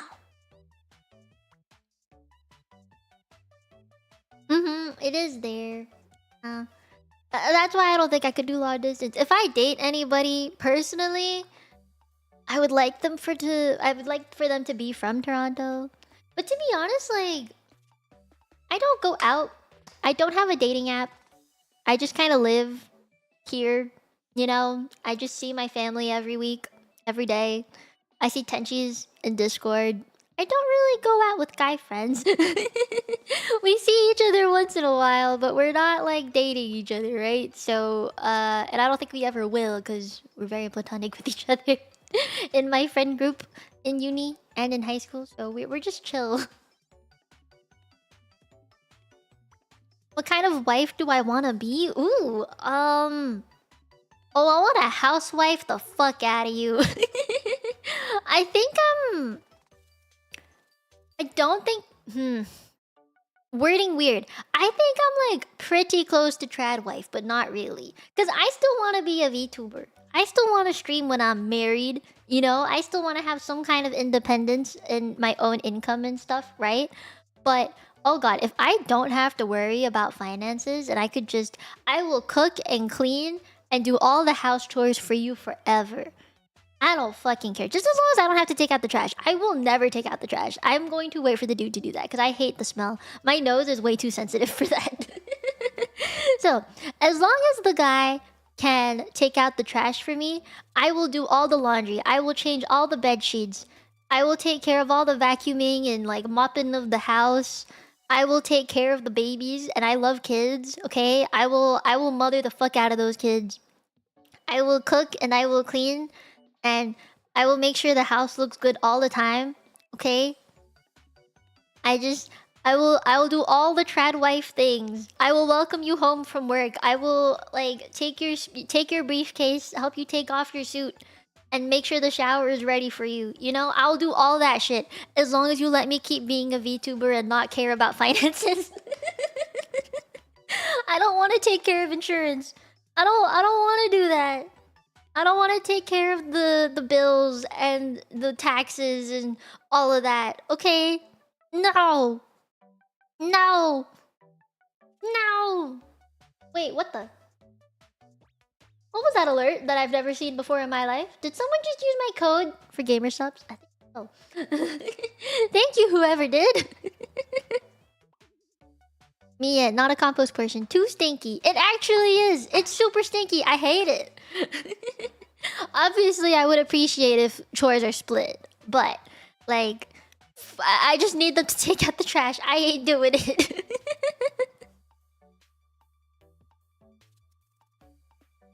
You could do the cooking and baking? Do it! I need to learn how to cook, really.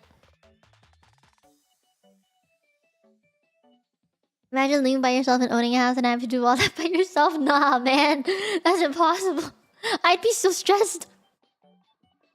I need a bitch ass family who does the bills. Oh. I think both my parents, they've shown me what it was like for it to lean either way. Because let me give you like an idea of what happened when I was younger and what I've seen. So as a kid growing up, it was always my mom that was more so the breadwinner of our family, and my dad was like, he worked for my grandpa's company, I believe. So it was always my mom that was like, I knew she was the one paying for my tuition because I went to an international school in Hong Kong and those are pretty expensive. She's the one who was paying for that. She paid for all my medical bills and she's the one who bought the apartment that we lived in. She was always the one who earned more money when I was growing up. And then we decided to move to Canada. And my mom, she's such a girl boss. She was able to get us out of Hong Kong and into Canada within the span of 2 to 3 months. So she took me out of school. She went online to house hunt for a rental house that we could stay in for a year. And, you know, like looking at property stuff and closing bank accounts, transferring money, putting the apartment that we lived in on sale. She did all of that within 2 to 3 months. And obviously she had to quit her job. So when we moved to Canada, it was all on my dad at that point. So my mom was a housewife for about 2 to 3 years, I think. So when we moved to Canada, we lived in my uncle's apartment for about 2 weeks. And it was just me, my mom, and my grandmother at the time who first moved to Canada. Because we wanted to see if me being in Canada would actually affect my skin. As in, without steroids, with no medication at all, would I be able to survive here? And would my skin get better? And it did. So after a month or so of living in Canada, it actually improved a lot. So after 2 weeks of living in this apartment, we were house hunting, seeing all our family that lived in Canada. And I remember sleeping over at like my uncle's house for the 2 weeks, and then also an extra few nights at another uncle's house for a few weeks. No, not a few weeks, for a few days. Because we were still getting the rental house. And then we moved into the rental house, stayed there for a year. And after the year was up, we moved into a house that my parents bought. I think my mom actually bought that one as well, because she had the savings. But during the year that we were in this rental house, my dad would visit us from time to time, but he was the one in Hong Kong that was still earning money, you know, dealing with the housing stuff or like sending us money to live in Canada. So I've also felt what it was like for my dad to be the breadwinner and my mom to be the housewife. So she was cleaning, cooking the house and stuff, cleaning everything, making our lunch boxes and shit. So I've seen that side as well. But as I got older and my dad moved to Canada with us after another 2 years or so, and we lived in a house that was bought and not rental, both of them split the chores at that point. Like my dad would do the shoveling of the snow, the lawn. He would like cut the grass. He would take out the trash. I remember when it came to like vacuuming or like mopping the floors, my mom would do the mopping and my dad would do the vacuuming. So he would start, and then once my dad was finished with like a certain area, my mom would start mopping it. So they would like split those chores. And when it came to cooking, though, I think it was mostly my mom, just because my dad is actually not so great at it at the time. But like their laundry and stuff, they basically just did their own laundry. Like my mom would do her own clothes, my dad would do his own clothes. It was very separate. They just took responsibility of their own thing. And I would like that to be my future. But I know nowadays, because both my parents have like switched jobs and we live in a different house now, and me and my sister are also both older. Our roles have kind of changed a little bit. So my dad deals with the dishwasher. He also cooks more often now because he got better at it. Laundry wise, I think they just do it together now. And I also help out wherever I can. Bedsheet stuff used to be my mom, but we all do our own bedsheet now. So I've kind of seen both, where it's like mom was the breadwinner, dad was the house husband. And I've also seen the opposite of housewife and dad was the breadwinner, and now I see a good split between the two. And I think in a way like that's a good thing because it shows that my parents are good to adapt and they have good dynamics, you know what I mean? So it makes sense, and I don't think like in the future it'll be stagnant like that where I'm just always the trad wife. No, I don't think it'll be like that. I think it'll be, you know, fluctuating. And I hope that's my future anyway. Think I have better at bills, nothing budgets and cooking, better trash taxes and moving, so it's very split. Yeah, I think that's what it'll be like for me. I'm also not very strong, so doing any heavy lifting is probably not good for me. I'm small. I can get injured easily. Oh my god, anytime I lift my laundry basket, I can't see anything. Anyway, Suzy, who making the most and who's the better breadwinner? That's cute. Yeah, it's good to be flexible. It's good to be flexible like that. But that also means like I gotta worry about my finances a little bit. I'm not very good at taxes or investing or, you know, just when it comes to money like that, I'm good at saving. I can budget really well, but I am not good at like yeah, bills. I can do bills. I can do balancing budgets. I can do cooking and cleaning and stuff. But when it comes to taxes and insurance and investing and housing, oh no. Not for me. No. I have to carry a gallon jug. Oh yeah, I can do that one-handed. That's okay. It's more just like if it's big. If I have to carry big things, that's a no. Whenever I change my bed sheets, I get out of breath. I'm not very strong in that sense. You'll teach me one day? Please do. Please do. I like to learn more about the economy. You know, I wanna invest properly. I wanna start. I wanna get good. Yep, anything heavy lifting is a man's work for me. I like wholeheartedly concede, honestly. I'm too tiny. I honestly think because I am tiny, I will concede in that. I'm really not that strong. Bed sheets are tiring though. Yeah, I have a queen-sized mattress that has memory foam in it, and that's pretty dense, so it's heavy. And I hate changing my bed sheets For the love of God, I hate it.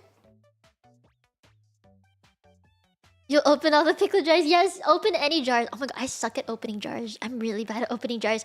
I can open any alcohol bottle, but when it comes to fucking jars, I can't do shit. I don't know why. That's it. They're all just made of glass. It's the same shit. I don't know why I can't open it. Papa goes to me half the time for jars. Really? How? I've like smacked the bottom of the jar. I've, you know, held onto silicone gloves to try and open it. I can't do shit.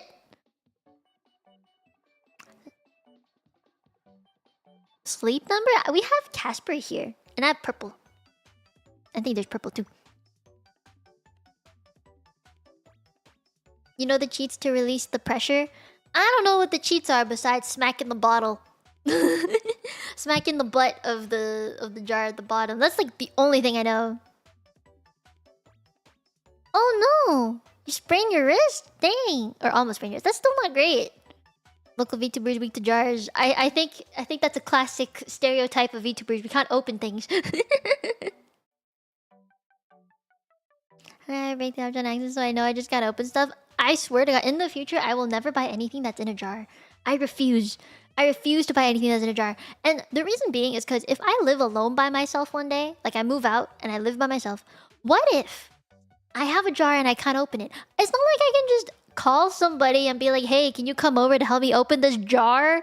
You know, like it's a little silly. So I don't think that'll ever happen. I'm just gonna not buy jars. They're convenient and reusable. There's other things that are convenient and reusable that aren't jars, though. I like Tupperware. Glass Tupperware is a thing. The mechanical can openers. It's a thing, but I don't want to buy one. There's people that can open it, so why do I have to pay? I don't have to pay to open a jar of something. Butter knife? Slide it under the edge of the... Oh. Oh. Poke a hole in the lid. That's a new one. Future boyfriend will be charged for jar opening? No, he's not gonna charge me shit. If anything, I'll pay him back in food. That's something I can do. Yeah, please show me a picture of how to open jars later. I would appreciate that. That way I don't have to pay future boyfriend for jar opening services.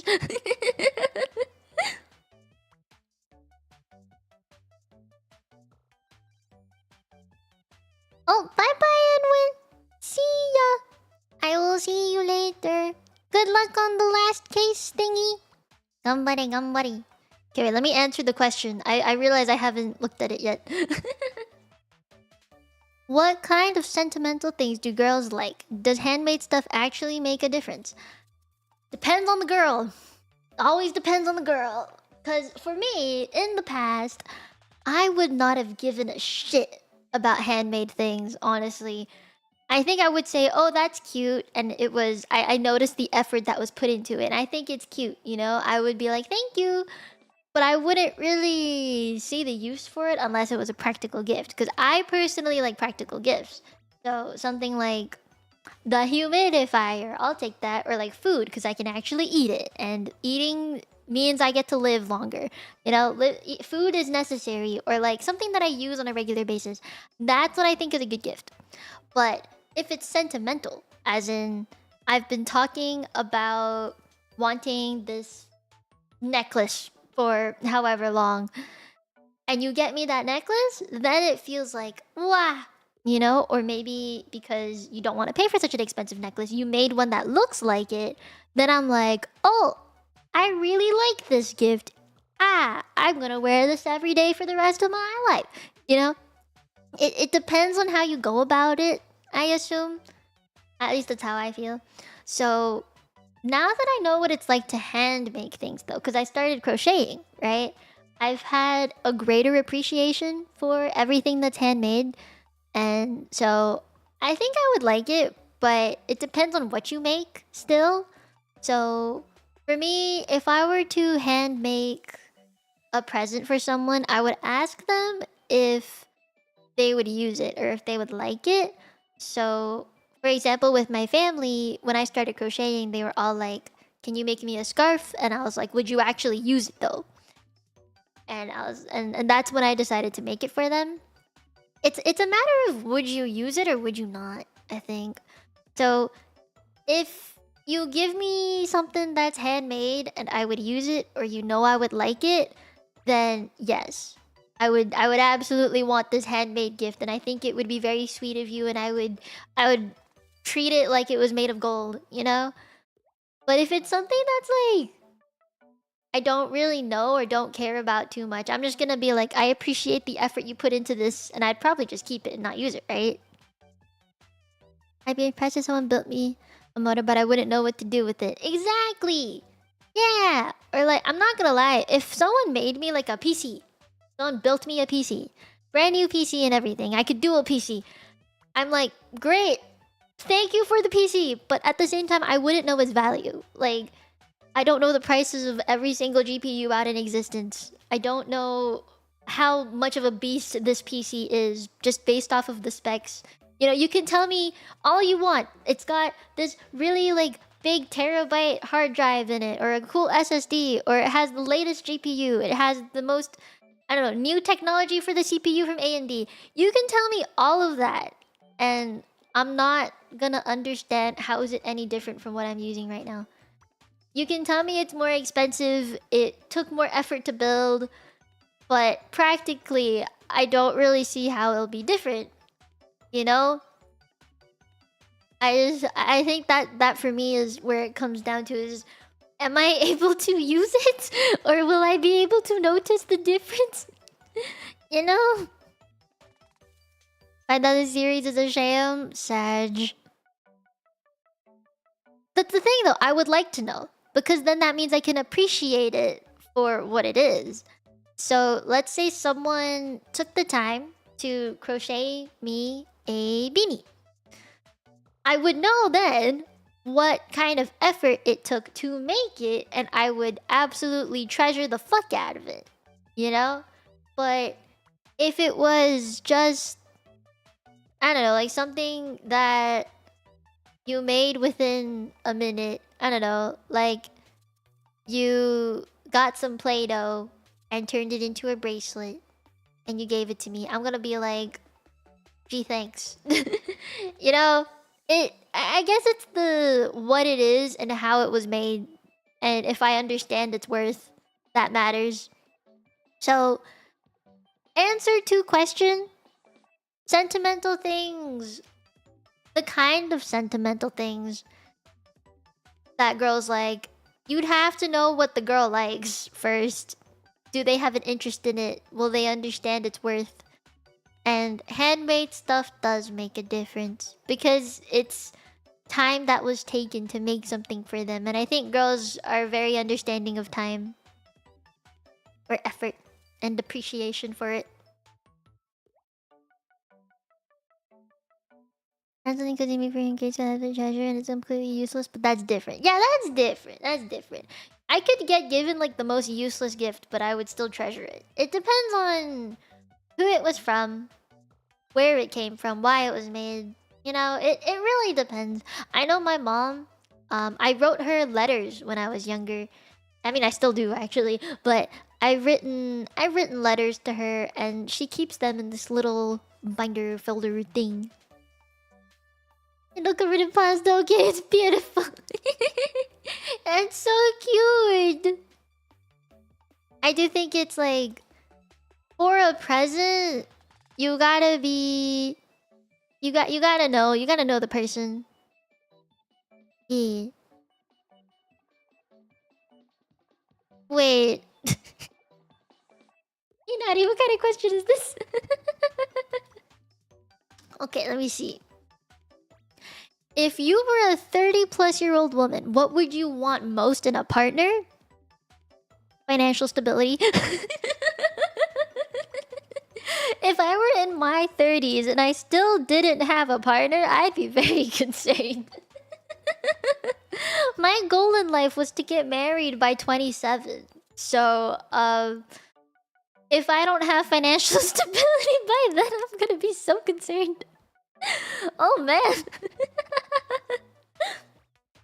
Okay, let me, for real though,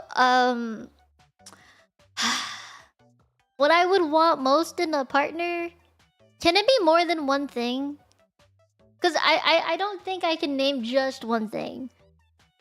If, let me think, if at that point, right, if at the time I am above the age of 30, let's say I already have a partner, we, I don't know, let's, hypothetically, we live together, like we share a house together or an apartment, I don't know. Let's just say we live together. We're both working jobs. I think what I would want most at that point, like let's say all three of my things are met. This dude is working a job, lives with not his family, but with me, has a driver's license and a car. Let's say he meets all these three things already. If there's anything else I would want more of, or like would want most of at that point, is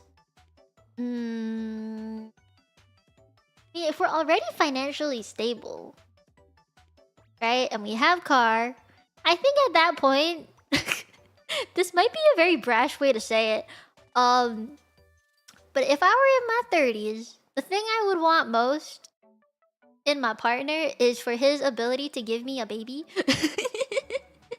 You know, I would like, I would like for him to get me pregnant and have a kid at that point, because any later than my early 30s, I would not want a baby. I would like to have a baby in my early 30s, so if my partner can give me a baby, that'd be my ideal thing.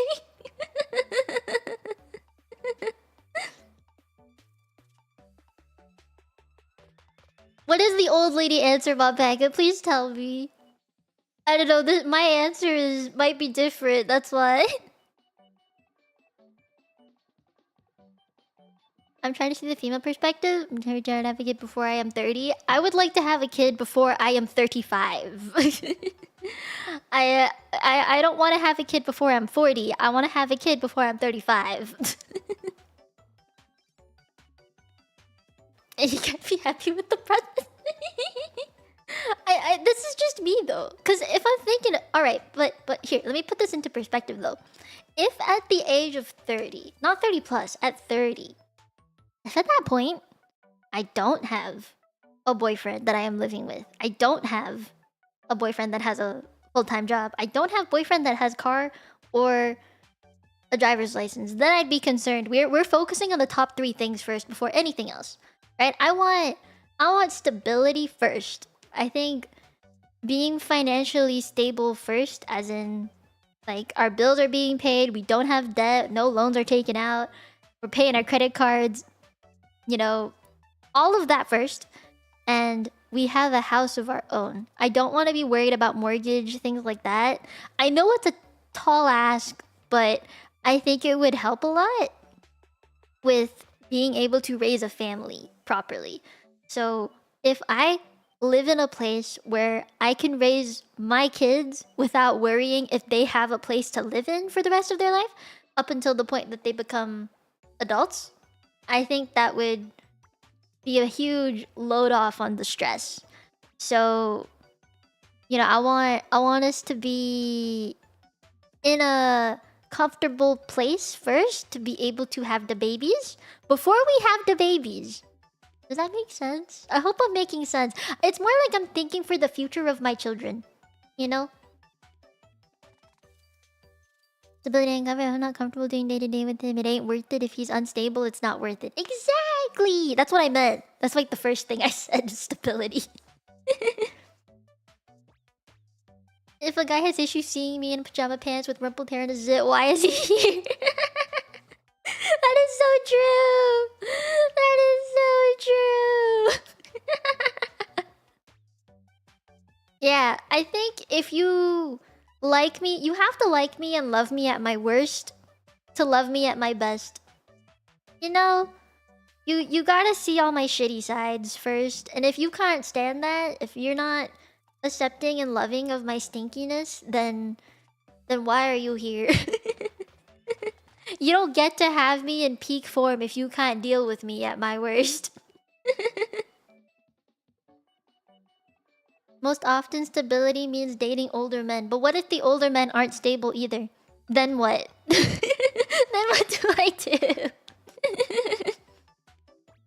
Honestly though, like, I think when it comes to what I want in a person, no matter what the age I've been at, it's always been, can you provide for me? As in, emotionally be my rock? Can you take care of me? Will you accept my problems and everything that comes with me? All the baggage that I carry? You know? Or like... And can they meet my financial stability needs as well? I think... Because they would probably expect the same of me. Can I provide for myself? I don't want to have to rely on them for money, and they probably don't want me to rely on them for money either, right? So if I can buy the things that I want, if I can pay for the things that I want, if I have a job, you know, I think that is fair to also expect the other way, right? All three expectations that I have of someone, I would like to be able to have that met by myself already. So, you know, if I were to date someone, I would obviously like to live by myself already and have my own job and have my own car and be like, I want to take care of myself good, you know? If I can meet those things for myself and my partner can also meet those things for himself, then I think we're good. I think we're good to have a family, right? I'm used to being single, but my friend pointed out a stable job, etc. I was like, what the flipping special? Yes, it's special.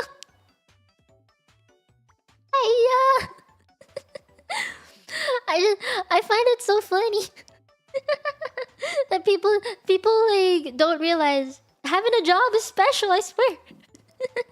Or I guess having a stable job is really special in this day and age. Yeah, you kind of do need a job here. I mean, a car here, sorry. You need a car in Toronto. Public transit is fine if you live downtown, but if you live like an hour out from there, you need a car. Absolutely. See, I want stable job. I think my job is pretty stable now. I've been a VTuber for almost 4 years. I think I'm pretty good.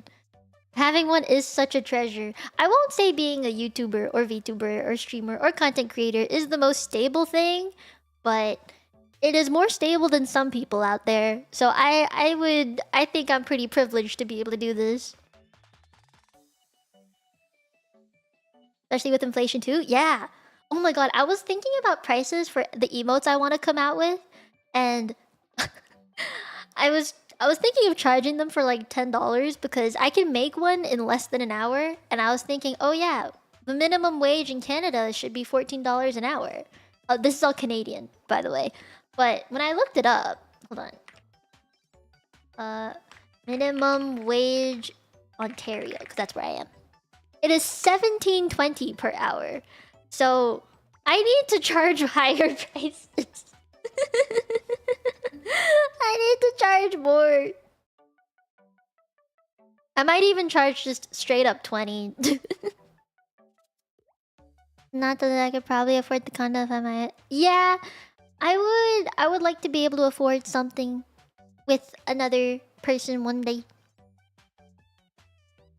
Might have mass layoffs in the past 3 years. Oh yeah. That do be a thing. I'm scared of that. Which is why I'm glad I am a VTuber. Because I am my own company. You can't take me.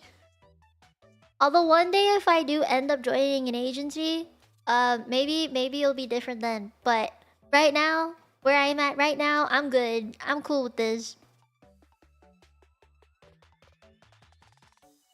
23 to 30 an hour? Wait, that's so nice! You know what? I'm charging $20 for my emote. I don't care. I don't fucking care. Okay, well, I hope that answers your question, Inari. That was a good question. It was a very, very, very loaded question. Oh, wait. This question I can answer very quickly. There's this charming, highly intelligent girl who only drinks fruity alcohol and apparently only likes practical gifts. Sounds like someone I know. What would be the ideal Valentine's date for a girl like that? Fuck. Um.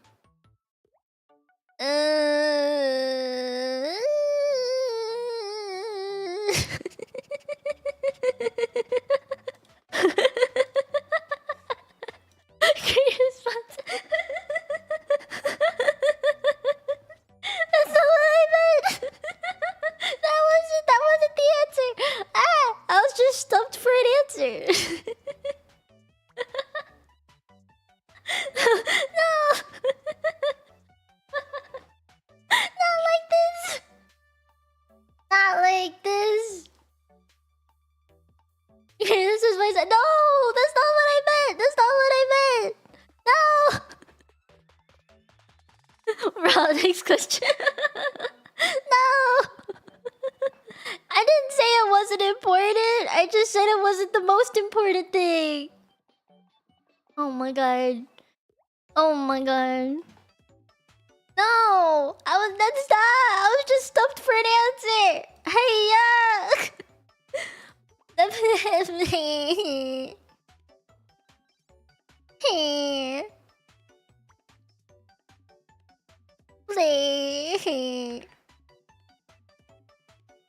God damn it. God damn it. This is what I get. Hey, Hey, You know what? You know what? My actual answer to this question, though, practical gifts, get her moisturizer. It's a practical gift. For all the reasons. Practical gift. You can use it for skincare. You can use it for fucking. You can use it for your elbows, your lips. You can use it for everything. Moisturizer is a good gift. It's practical.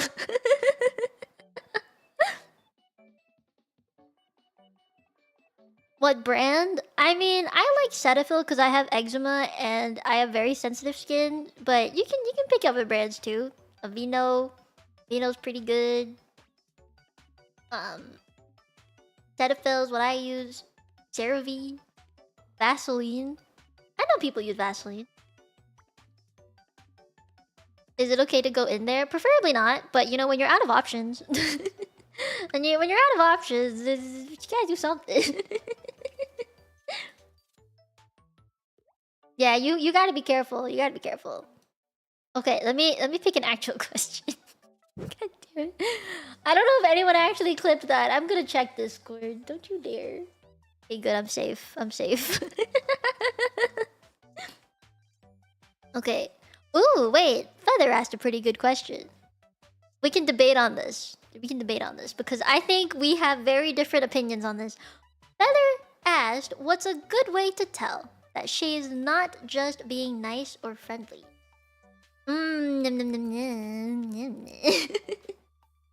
Yeah, you have opinions. I have a feeling people will have opinions. Please share your opinions while I think about my opinion, because I don't. Let me think about this. I want to know what you guys think too, because this is a good question.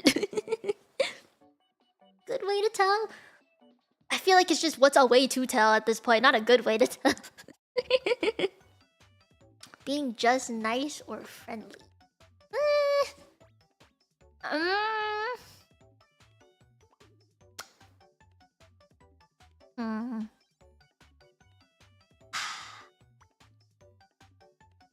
A good way to tell? Skinship, maybe? No. I punch my friends a lot. Friendly punches, okay? It doesn't actually hurt, but like...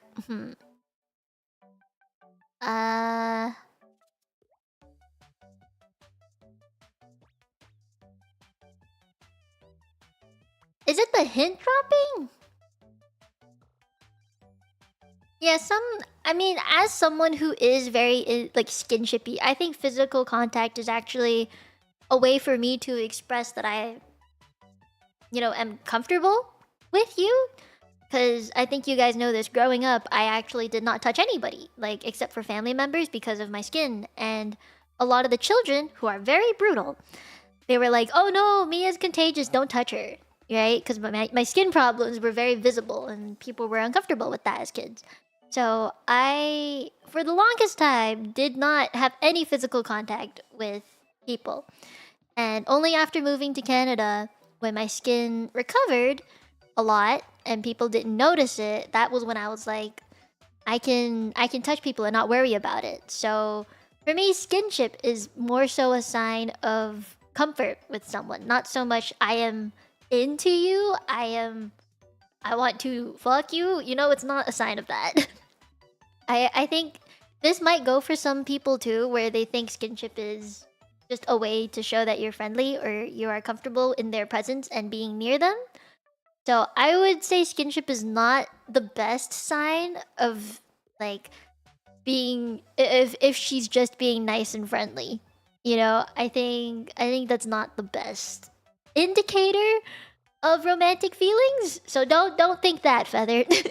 Do not use physical contact.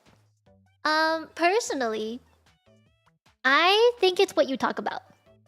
If you are able to talk to a person about like very in-depth one-on-one, okay, about what you want in a partner and if they meet those expectations, or you can be very open about your romantic feelings, and if the person you're talking to has them as well, like that is, I think, when you can start to see if they like you or not. Because if you can talk about it with them, they're probably gonna be blushing and shy about it, but also wanting to talk about it, you know. So like, I think one of the ways that, I mean, personally, I've never really demonstrated like romantic feelings to people just because I haven't had any, sadly. Like, I think there was only one or two times where I genuinely had a crush on someone. And both of those times, I remember I would talk to them, or talk to the guy about romantic things. Like, where would you like to go on a date? Or what do you think your ideal type in a girl is? Because when you ask that, girls like to drop hints. They're not very upfront, at least the majority. I'm not gonna say all of them are, but a big majority are not very upfront about it. But let's say that you say your ideal type of girl is someone who ties their hair up because you like seeing their neck, right? And the next day you see this girl, she has her hair in a ponytail. Why do you think that is? You know? I think it's the subtle hints that you have to look for. Or say you have like a preferred scent. Maybe you like the smell of green tea or jasmine. Jasmine's a good one. Let's say you like jasmine. And this girl comes up to you the next day, be like, I got jasmine perfume. You like the smell?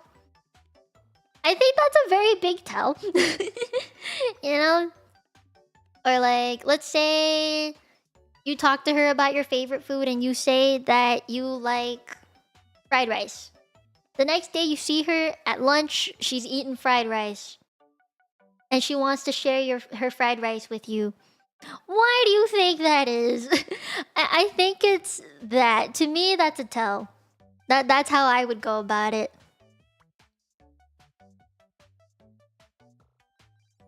If the person seeks you out, there is interest. Then it's just a question of if it's friendship or more. Those last leading questions or hints I was... Ah! Oh, bye, it's not that she looked in your direction. She is actively trying to impress you. Oh my god. Oh my god.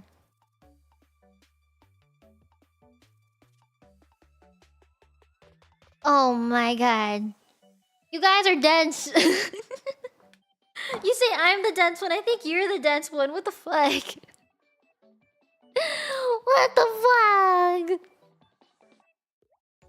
That's how it starts. Oh my god. Oh my god, you guys need help. As someone who is normally the dense one, you guys are denser. Oh Jesus. Oh Jesus. You guys need to watch my shoujo manga shit. Unga bunga. Okay. What do you need help with, Kyle? Then hit me. What's your question? What do you need help with? I just think if you are obvious about it, you know? Let's say someone's working on a car. If the girl who's never cared about cars in her life, wants to learn engine parts, she's interested. Exactly! Oh my god. Let's say you're into Pokemon, and I don't give a shit about Pokemon, but I ask you, what's your favorite Pokemon? Okay, that's how you know she's interested. You know? Or like, if I don't give two shits about your, I don't know, your league game, and I ask you, what league champion do you play? Then you know I'm interested, okay? It's like that.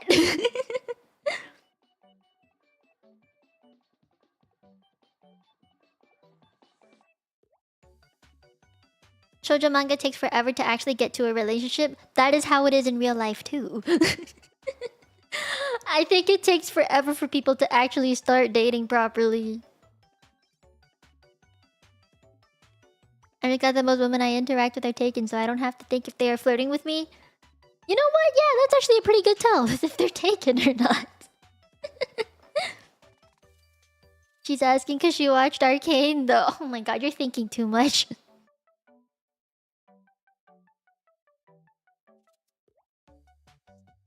Oh, Kian.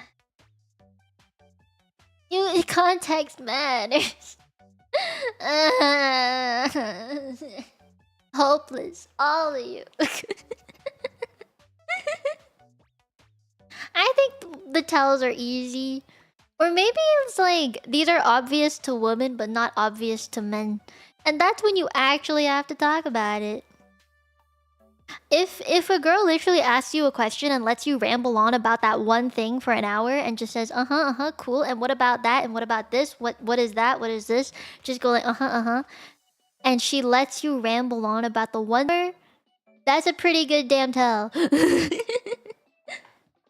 I think that's a pretty good fucking tell. Having trouble finding someone I'm interested in, and if anyone has interested in me, I've definitely missed it. Well, finding someone you're interested in, I feel like that's the toughest part nowadays. I miss the days when people would just walk up to me in like a Starbucks and hand me their phone number. I miss those days, I'm not gonna lie, because that has happened before. But like, I want or hope someone would just be more upfront, I guess. Is there latency? No? Not for me. I'm doing pretty good. Maybe it was YouTube. Because OBS was all green. I think that just means... Nope. Oh wait, yes, it is like that. It is like that.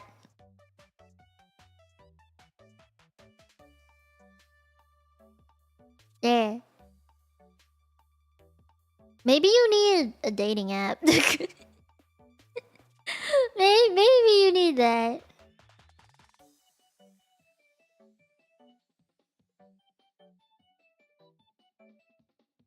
If they're so interested in you, ask or request for help with something that's a bit awkward to do, like scratching your back or something that's true! I feel like if you ask for something that's a little more personal that you would not ask someone normally, that's a pretty good sign. See, that was in high school though. Nowadays, since chivalry is dead, I think most people would probably just use dating apps, which is kind of sad. I know my sister met her boyfriend on a dating app, which is like, you know, good for her. She found the person of her dreams. I don't think I could do that. I don't like the idea of dating apps personally.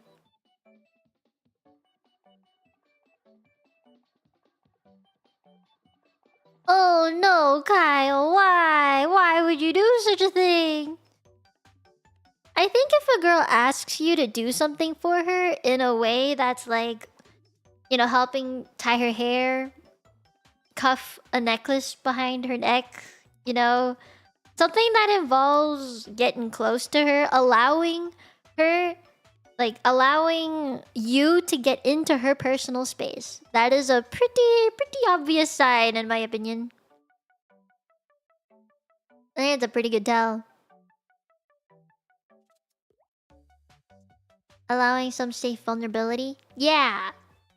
Cause if it was, okay, I'll be fully honest here. If it was a Tenchi that was like, you know, who offered to say, I don't know, do the necklace thing, like cuff the necklace at the back of my neck, and I had to lift my hair up for that, I would just say, no, I got it. I'll do it myself. You know? But if it was a guy that I was interested in, I'd be like, sure, help. You know? No, double, it's different because she's allowing you into her personal space to touch you. She's giving you the explicit permission. Yeah, Kyle, tell me sometime in Discord or something. I'm curious. If someone asked me to give a massage to them, that's a tell. Well, that depends. How is she asking you? If it's just, my shoulder hurts, help, I can't move it, I need someone to help me. That's different from like, I'm tired, can you give me a massage? It's depending on how it's asked or like the context behind it.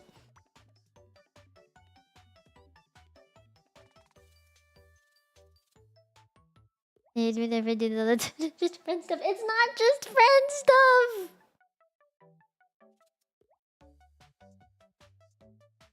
No, don't play it safe, you silly.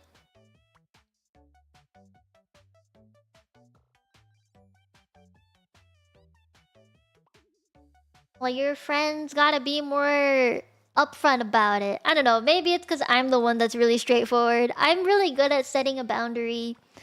Some people aren't so good at that, I guess. This is all very generic, though. I don't think it applies to everybody. Some people really need to be told straight up. If you never try, you never get burned. But then you'll never know.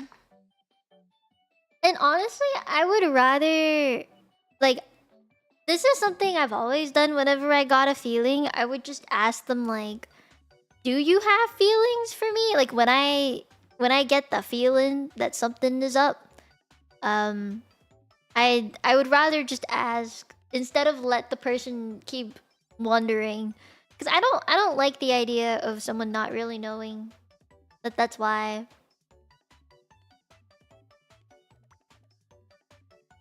Also, when needs to do is ask me if I'm interested, I'll tell them. Me too! Why won't people understand that? Mopeka, help! The tensions are so dense. Why is it so difficult to straight up and be like, hey, I have feelings for you. I'd like to date you. Would you like to date me? Why is that so difficult? Is it because you're worried of the rejection or because you're not confident? Because to me, I think a very attractive point about someone is if they have the confidence to tell the world that you are their person. Like, hey, I like you and I would like to be with you, and it would mean a lot if you'd give me a chance. You know, I think that's what makes me go like, oh, wow, I didn't expect that. Sure, I'll give you a chance. Riz me up, you know? I think just even saying it confidently, be like, I have feelings for you. I like you a lot. I think that is what really makes me feel confident to be with that person in the first place. You know? Please approach in straight lines. Yes, please. Don't want to break the friendship, it's a no type of thing. I think depending on the person, if you don't want to break the friendship, that's fine.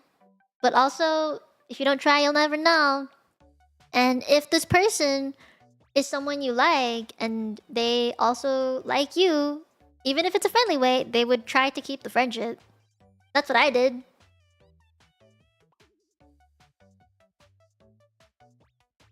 It is some vulnerability being shown, but when you think about it, girls are expected to be vulnerable all the time.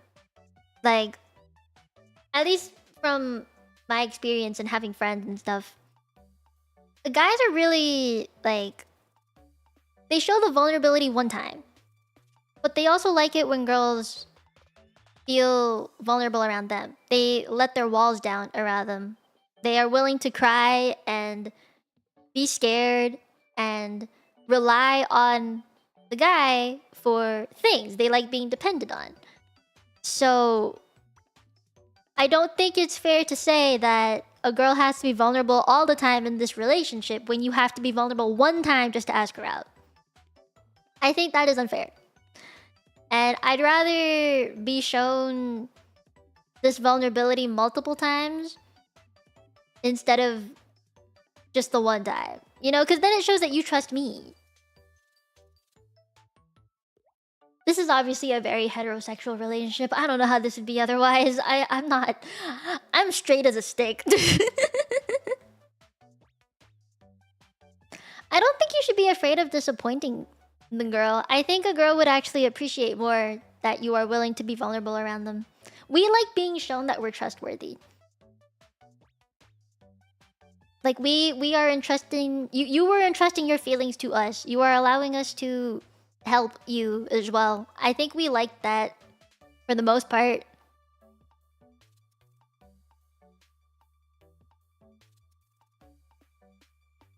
If it's someone who's actually a good friend, she wants to stay friends, you should not invest in the relationship. The friendship, the chances of a change is higher. Exactly! Like, personally, I think I would want a guy, like, for them to just straight up ask me out. But also, say something bad happens in their life. Like, they're sad that they got scolded at work or something. I would like to be told that. Then I can help you. Then I can help you get through the emotional sad parts about it. I can help you take your mind off of it. I can make you food and make you feel better. You know, that is something that I would appreciate. Even if I wasn't dating someone, even if it's just a friend, that is something that I would appreciate being told. That way I can help. Let me help you. You know? But also, like, I don't want to be the only one that goes to a guy or a future boyfriend and goes like, I'm having a rough day. There was someone mean in chat. Wait. And then just have them comfort me all the time. You know? I would hate that. I personally would really, really hate that. Is it good advice? Good. Oh, hey, Lex. How's it going? Yeah, for free! This is... I don't know. Maybe I'm being too generic. Or maybe this is too me. Like, I'm saying it's generic, but it's very much just a me thing. But if you can't handle the one moment of letting yourself be vulnerable, but also look confident while you're doing it... You know, like, hey, I like you. I want to date you. Give me a chance. I'll treat you right. If you can't do that, how am I supposed to trust you with my future? How am I supposed to trust that you'll be confident and, you know, be strong in a scary situation that I don't know how to face? How am I supposed to depend on you if you can't do that one thing of asking me out, which is one question? You know, like, what if our house burned down? What would we do then? Could I depend on you then? I don't know. Because you couldn't even ask me the one question of can we go out? You know, like, how am I supposed to depend on you if you can't ask me the one question? If a girl made me put the cherry up, she's the chosen one. That's what I would do, I think. Anytime someone's sad, I always offer food. I'll take you out for food. I'll cook you something, you know? Maybe that's just me though. It could just be me. I just feel like if someone genuinely had romantic feelings for me, then they would straight up ask. Or like if I had romantic feelings for someone, I would straight up ask. Because I don't like waiting. I think you guys know I'm very impatient. So I think the way to know that I'm not just being nice or friendly is if you hear directly from me, hey, I like you romantically. I'd like you to be my boyfriend. Would you go on a date with me? You know, I would be straight up about it. But also it would take me time because I want to make sure you're the one that I want to ask. You know, it's a matter of do I have confidence that you are the one that I want? And it will take me time. I'm not very quick to fall in love. You want them to be strong and don't show weakness in that moment? No. They can be weak. They can be like stuttering and scared of asking and being nervous. That's totally normal. It's more so, do you have the confidence to ask me the question in the first place?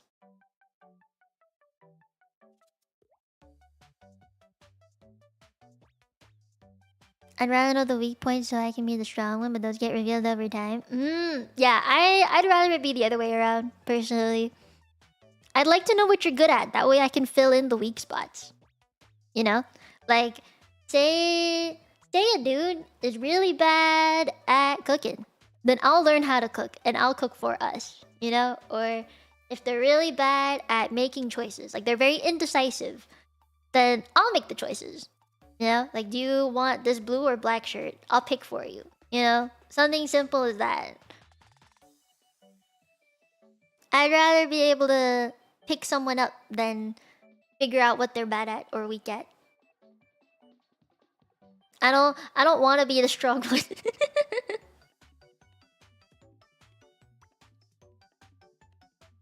I don't think starting a relationship is a pain.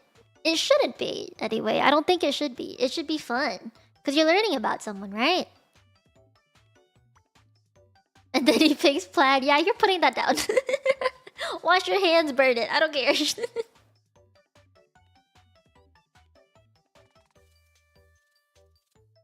It's hard to find someone I like, but if I like them, it's pretty fast. Oh. Yeah, no, I think it takes time. Like, even if I am certain that I like this person, I would like to see if I like them for a longer period of time before I have the confidence to say, I think I really, really want you. You know?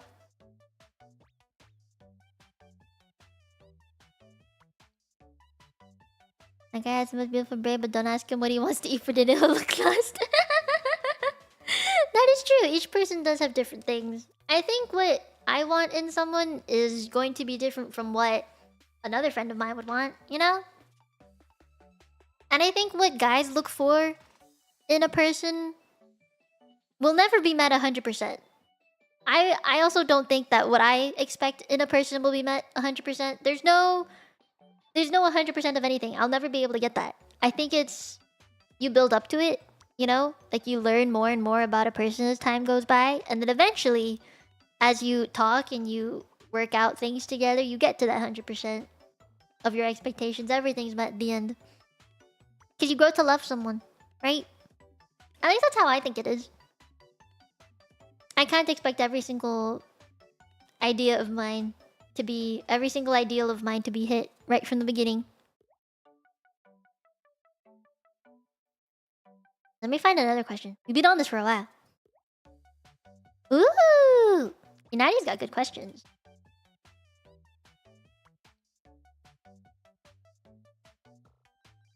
Hey Mia, Valentine's is seen as a very commercial date.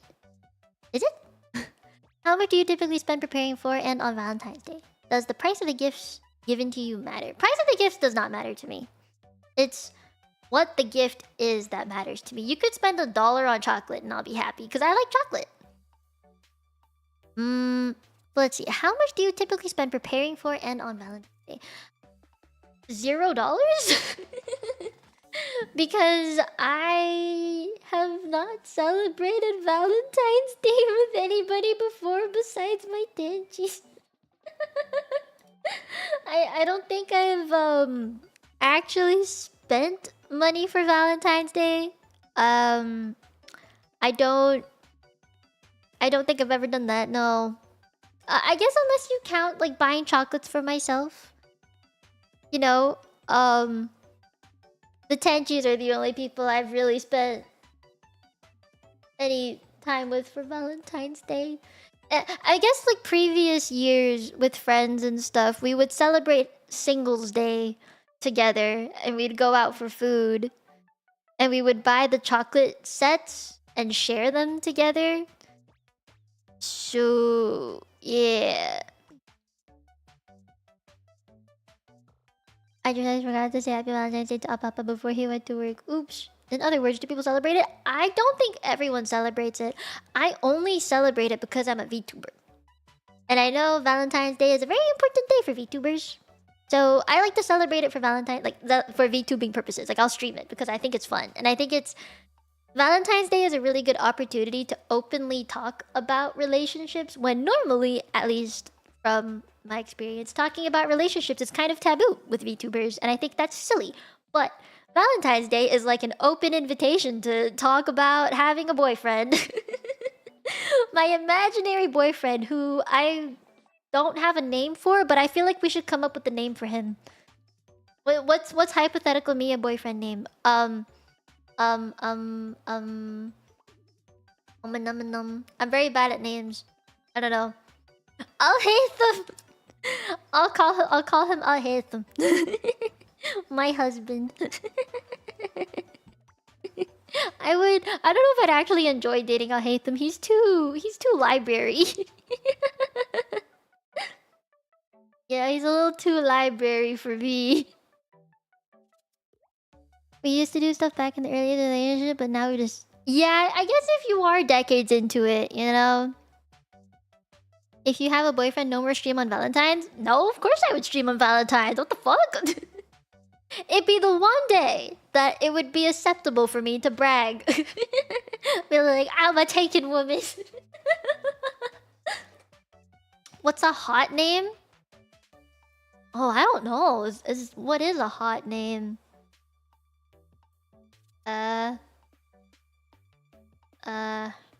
Risley's a pretty hot name. I don't know, man. What is a hot name at this point? I don't think there is such thing as a hot name, because all the names I know are pretty good. What's a name I can say during physical activity? Daddy? I mean, that's a title more than a name.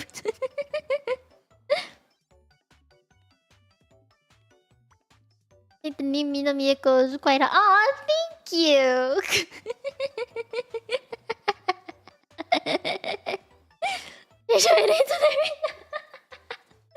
Honestly though, if someone had like daddy in their name on not Discord, on like their YouTube name in chat, I'd probably say it. A title only for the chosen one. I'm not just gonna call anybody daddy. What the fuck? No, I'm picky. Sugar daddy Tenchina. You mean sassy? I actually feel kind of scared. Is he gonna give me half his paycheck? What do you mean cursed? Your profile picture's cursed. But Tom is Tom. Tom is Tom. He's British. He's British daddy. That's different. There's a difference between daddy and daddy, you know? There's a big difference. Yeah, it's different. There's a big difference, okay? You gotta understand. The accent is what makes a difference. Okay? Different. I think... Man, what were we even talking about anymore? Oh yeah, hypothetical name. I don't know, there's too many hot boys in this world now. 2D though. Or 3D, not 4D, sadly. Names are very difficult. Names are very difficult. Alright, let me pick another question. Alright, Marky, it's your question. What are some definite no-go places to go on a date? That depends on what stage of the dating you are in, because if it was the first date, do not go to a chicken place. I refuse to go anywhere that I have to eat with my hands on the first date. Okay, if it's the very first date, we're not holding burgers. I'm not holding chicken wings with gloves on. I am not holding anything with my hands on the first date. Okay? Now, if it was the second or third date, that's fine. But the first date, no hands. And preferably nothing that will make me stuff my face like a chipmunk. Yeah. I would not say have large sushi rolls. That's a no-no. No large sushi rolls. I would order something smaller. And I would say don't go to a haunted mansion. No haunted houses for the first date. Not unless you're both really into that, but I don't. I personally would say no go for the haunted stuff. You would want a place that you can get to know each other. So I think this is super basic, but the most effective is you go to a quiet, small coffee shop and you just order coffee over and over again. And you have your coffee or like you have your hot chocolate or just a drink and you chat about shit. And I know it can be a little awkward for some things, like, because it's super quiet. You have to keep coming up with conversation topics. However, if this is a good tell, okay, is if you can sit in front of this person, look them in the eye, talk about all the things you like or anything and anything, and you can keep talking for at least 2 hours. I mean, 1 hour for me is basically just the start of a stream, so it doesn't really mean anything to me. But if you can do this for 2 hours, 3 hours, and you can keep going and you still have things to talk about, you want to spend more time with this person, I think it's a very good tell that you have chemistry and you know, you are interested in talking to this person. Like, you're willing to spend so much time. Like, you're giving up, say, your weekend afternoon for this, and you're willing to talk about stuff with them for this amount of time. I think it's a good sign that both of you want to keep being there. You both want to keep talking about the shit you're talking about, and you don't want to leave, you know? Please talk about the Roman Empire. Jesus. I mean, if you're into that. You've never thought of that? You didn't think of that, Feather? No, it's a pretty... It is basic, it is simple, but it is effective. Yeah, it could even be like a picnic. You could just bring a bunch of shit. You know, you bring snacks, you bring thermos for your water or your tea or whatever, and you just sit there and you watch the sun set together and you just talk. You know, I have like a, maybe this is a me thing, but if I'm gonna date you, I need to be able to tolerate your ass for multiple hours a day. You know, I want to be able to talk to you about stuff for hours on end without it getting awkward, or even if it does go silent, it's not awkward. Like, it's a comfortable silence. I need that. I need to be able to do that.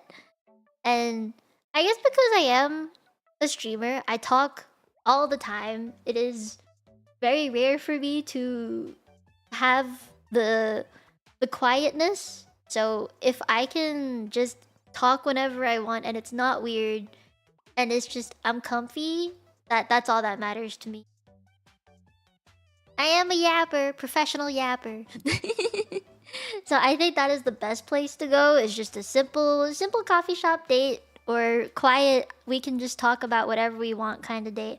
The fact is, if you say go to an escape room, you go to an arcade, or you go to a party, or you know, you go to a theme park, you're surrounded by so many things that you could talk about. You just point things out that's in your surroundings. You just do that. You're never gonna really find out what they want to talk about. You end up talking about your surroundings more and what's happening right now, or that was so fun. You don't really get to know someone through that. Have fun at work. Yeah, coffee shop dates I think are also some of my best memories. So definitely recommend. Good luck at work, though, Mopek, and thank you for coming. Ow! I hit the mic. My bad. Are fast food dates still meta in the dating scene, or did that get patches? It depends. Is it a good fast food place? You know, if I got taken for Chick-fil-A, I'd be pretty happy, you know?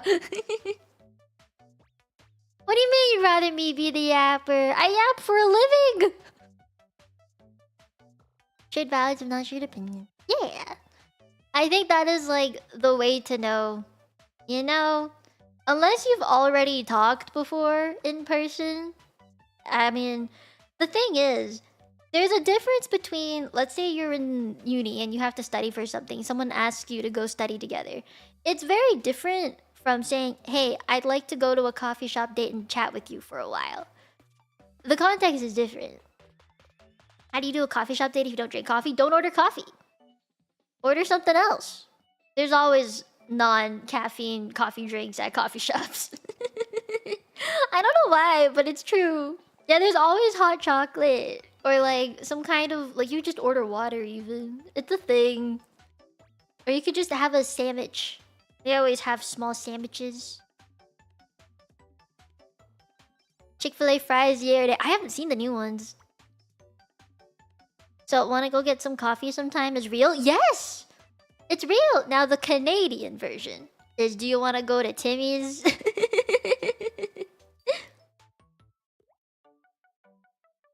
Yeah, hot chocolate's good. Or like French vanilla. I like French vanillas too. Those are pretty good. I guess the biggest no-no for me is just places where you have to eat and I have to use my hands. Or personally, outdoor dates. I don't like bugs. That's a no-no. I don't like it. I don't like it. Unless it's in the winter. If it's in the winter and we go like figure skating, ice skating at a rink or something, I think that's pretty cute. The report of the week did not review the recent Chick-fil-A fries. Well, oh no. I just like their wafer fries. I like those. Is that what you guys are talking about? I guess not, because that's not new. Timmy and Chill is code for baby Mickey. That's Timmy and Chill. If you just say Timmy's. If it's just Timmy's. I think if it's just Timmy's. I don't know if people still do that now, though. That was more of my generation of Canadians.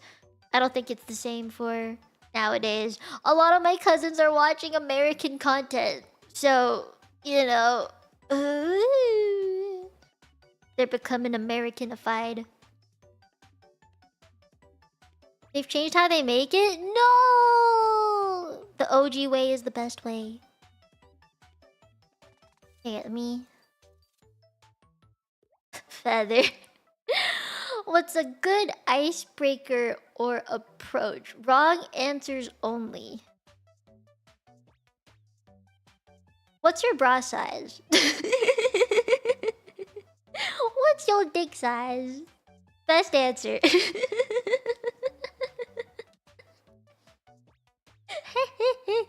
Never ask that, please. I like your feet. Oh, how much money do you make in a year? What's your annual salary? Legit, if I was asked first thing, what do you do for a living? I'm gonna walk away. I'm gonna walk away. I'm just not. No. No. My salary is at least $1 a year. I'll take the $1 a year. The government gives me money every year. It's at least 200 from the government. How many gachas have you lost 50-50? Oh. I think I have another one, but it sounds kind of mean. No, never mind. I won't ask it. Small, leave me alone. Are you mayhaps a serial killer? I feel like serial killers are the ones in TV shows that look the most normal and it's too scary.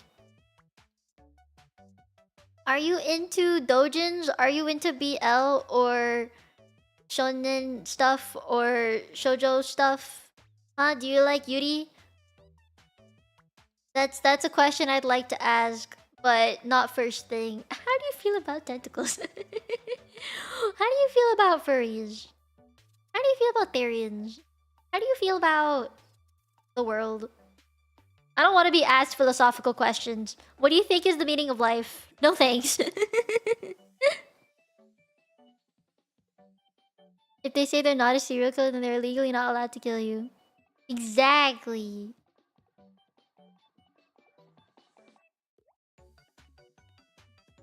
If I told you that I have to silence you. Are you familiar with coconut rope? Oh, Jesus.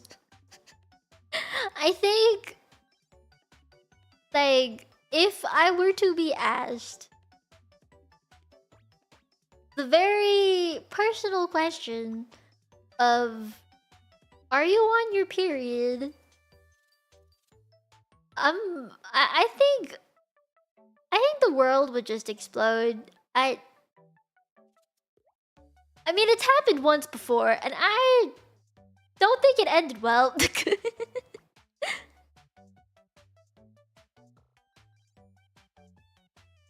Jolie eggs. What do you mean, nice? Yeah, I was asked once if I was on my period on a first date kind of situation. Yeah, let's just say it didn't go very well. It did not end in happiness for them, but that's okay. They got what was coming. If I have to give a genuine good icebreaker question or a first approach, though, don't ask how's life though. I would ask about hobbies first thing, cause when you're trying to date someone, you don't want to know what they do for a living first thing. That's not like an important question. I think the first thing is, what do you do in your free time? Like, what you into? Do you like watching TV shows? Do you like... For me, it's crocheting. Do you like playing games? You know? I think you should start with that. You should start with the favorite foods, favorite colors. You know, if you say you like watching anime, you have to be straight up, are you a casual anime watcher or like an otaku down to the bone? You know, you gotta be very clear. And if you end up running out of the most basic things of what food do you like, what are you allergic to? You know, or like health problems, because that's always trauma bonding. Talking about previous exes, if you have any, that's trauma bonding. And then you can ask, so what do you do for a living? You know, outside of work, you already asked all the outside of work questions. I think you're good to ask the what do you do at work questions. Is trauma bonding a first date thing? Sometimes, yes. Yeah, Marky, you've learned today. You play video games? If the answer is no, then goodbye. Man, we're sure because it's 50% of my life. Oh no! Oh no! Oh wait, genuine question. Do you pay on the first date? Do you pay or do you not pay? Or do you split? What do you do? If it's the first date, what do you do? Discuss and split? I would pay for my own food and drink. Like whatever I order is something I would pay for, right? I would prefer paying for my own stuff.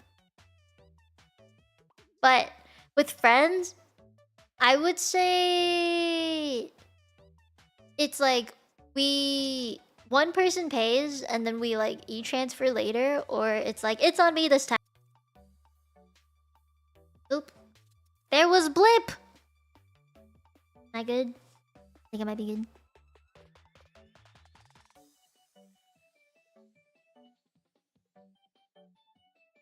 I would pay as soon as we got that far.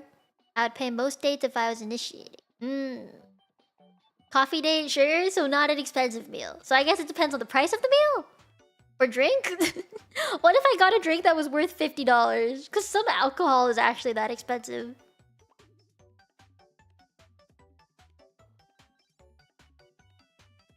First date, I'd split, but make that known first. So if it's a restaurant, 50-50. Nah, if it's a restaurant, I would say I'm paying for my meal and my drink. If it's a separate thing, like we didn't share. You know?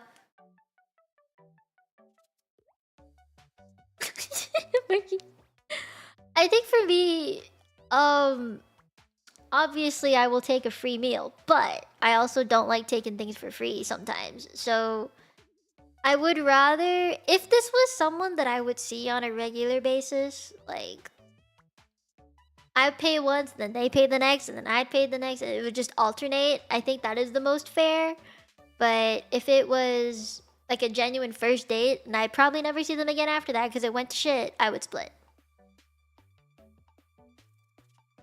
Their ordering habit without having discussed payment may be illuminating. Mm. Mm. I don't know. Maybe. Is it? I think most dates that I've been on, though, they've gone well. And the guy just offered to pay anyway. And I would say, no, I'll pay for mine. And in the end, they're like, no, it's on me. And then it's kind of it. And then it just fades out, you know? Because it never really came to fruition. I pay every time unless they insisted on paying their half. I think for me, I would always insist to pay for my half. Like, whatever I ordered. I wouldn't say 50-50 exactly. It's just if I ordered a drink and, I don't know, a plate of sushi, I would pay for those two things. If the other guy ordered, like, 3 drinks, 4 plates of food, I'm not gonna pay 50-50 for that. You know? I didn't eat it. It's yours. You know, man, in a way, I kind of like that. I like that. The old-fashioned bit of just paying. I would insist, though. I would at least try. I think that's a me thing, though. That's just a me thing. You think it's a good sign? I think it's a pretty good sign. I think it's a sign of, like, I appreciate your time. I don't need your money. You know? Like, we shared a good meal together, and, you know, we're going. You don't need to pay for my food. I'm good.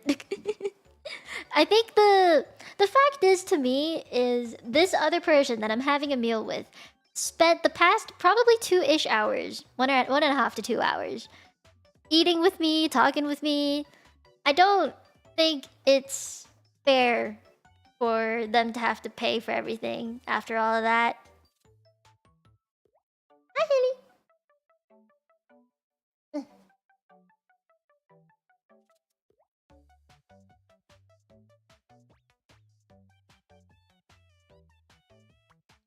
You may try, but you're not getting your card anywhere near the paying thingy with me. What do you mean? I'm gonna try. I'm gonna try and I'm gonna do it. The logic for me paying for everything comes from my Ashua, and I chose the place. It's my responsibility to cover it. That's fair. I think if it's like, you decided together, like, hey, I like this restaurant. Do you like this restaurant? Do you want to try eating at this place? If it's like you decide this together kind of deal, and I think this would come like later down the line, obviously. Like, let's say you have a significant other and you're living with them and you can't decide what to eat and you both are like, let's go out to eat, and you talk about what restaurant to go to. At that point, I think it's fine to split it. Or just one covers the bill and then the next time the other covers the bill. It's a fair way to go about it, I think. Yeah. Yeah. Man, we're really asking the real questions today, aren't we?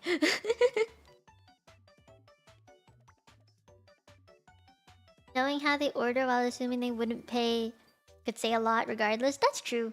I think if someone is like, they order the most expensive thing on the menu and they are already assuming that they won't pay is a sign, you know? Like, it's a very obvious sign of what they're there for, and that's not a good one. It's really not a good sign. Personally, I don't think I could ever do that. I would feel really bad for doing that because I always go into it with the assumption that I am the one paying for what I order. Though, to be fair, I also never go in with the assumption that I am paying for everything. It's either a split. For a first date, it's either a split or it's I pay for mine and they pay for theirs, or they pay for everything.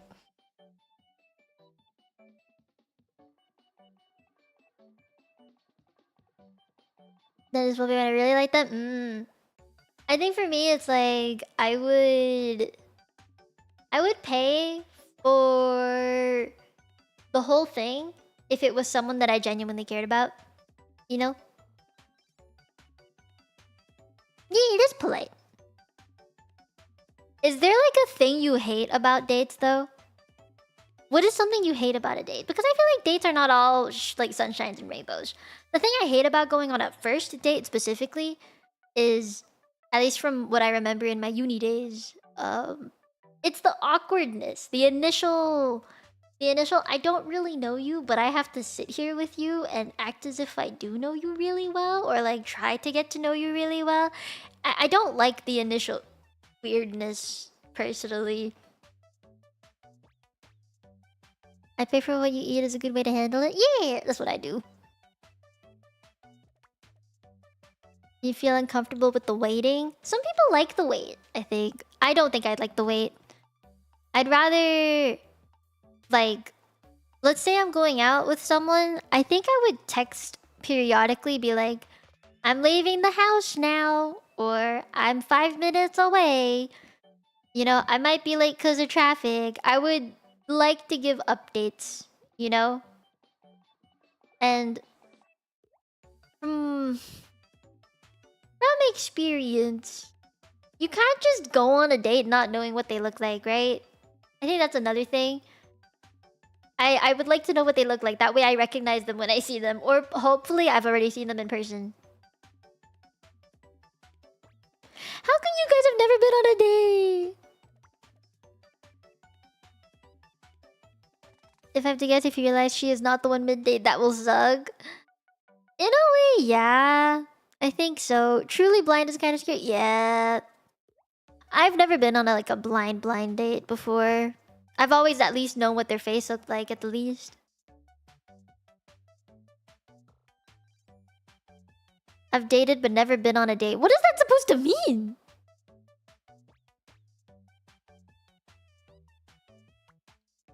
Never really went on a date until the past few years? Oh man. So this is all hypothetical for you guys.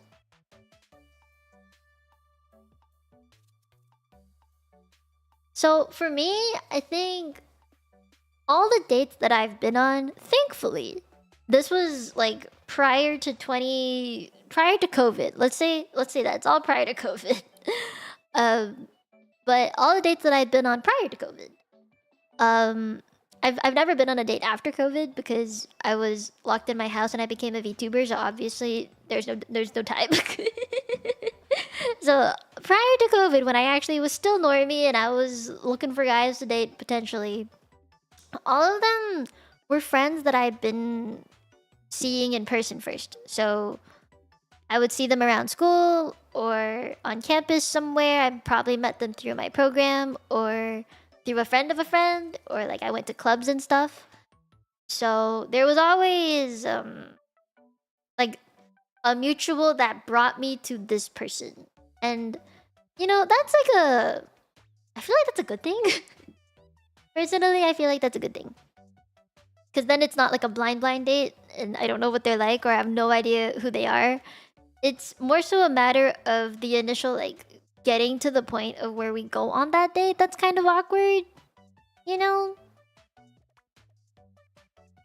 Friends are usually good for vetting. Yeah, they are. They made it much easier. You were very bad at feelings. That's okay. We're all bad at feelings.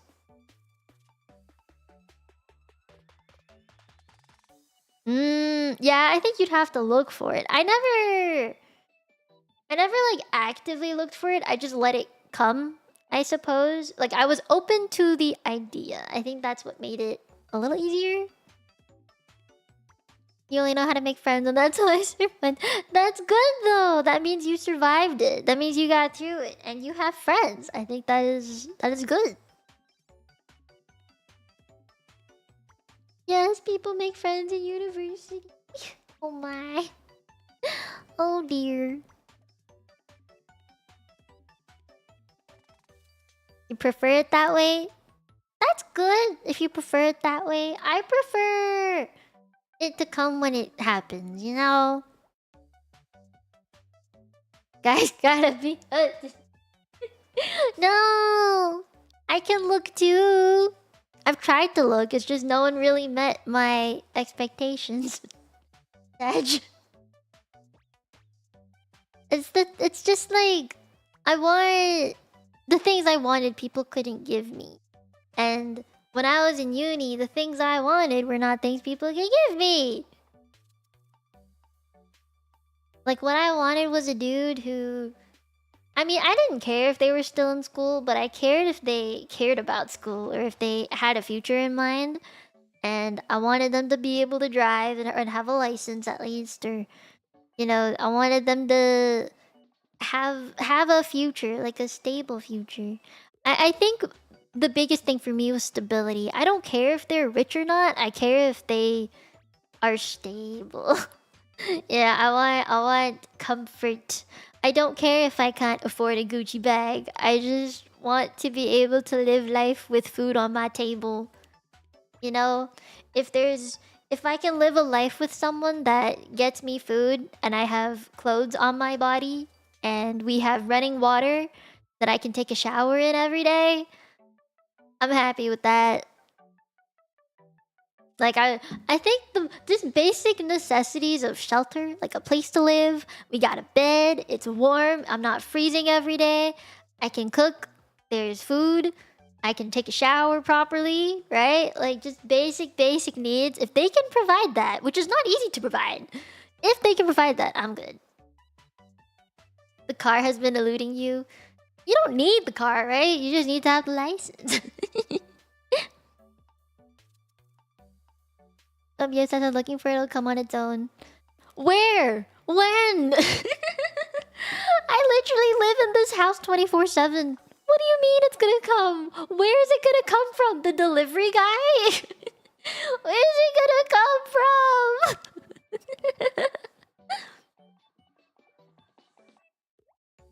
It'll manifest itself clearly. Have you seen the show about making a boyfriend? I might as well just make one. Can I have an imaginary boyfriend just to live out my dreams? It can? How? How would you make your girlfriend, huh? How would you just magically make one? Outside hobbies are good.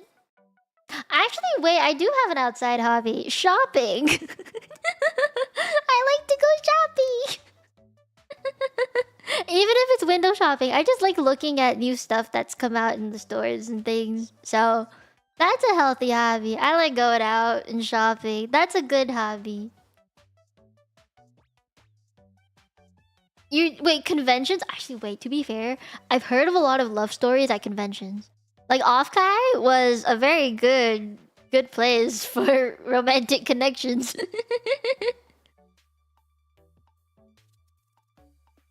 Thank you, Yoshi. Go sleep, please. Oh my goodness. They're gonna grow this and I've had two. Oh, they're not going out. Things has changed. What do you mean? You know what? I'm gonna be happy with being an indoors VTuber. That's okay. Yeah, did someone have an experience? I'm not surprised. You know what? I was in the hotel, right? And like, I heard people. I was walking by and you would think the soundproofing was enough, but like, I could hear it. And I was like, oh. It was very audible. Me and my roommate, she was like, oh, they be going at it. And we were just like, yeah, they be going at it. And she was like, do you want to leave for a while and then come back later? And I was like, I'll just put in my earphones. It's okay. And she was like, nah, girl, I'ma leave. I can't. She was very prude.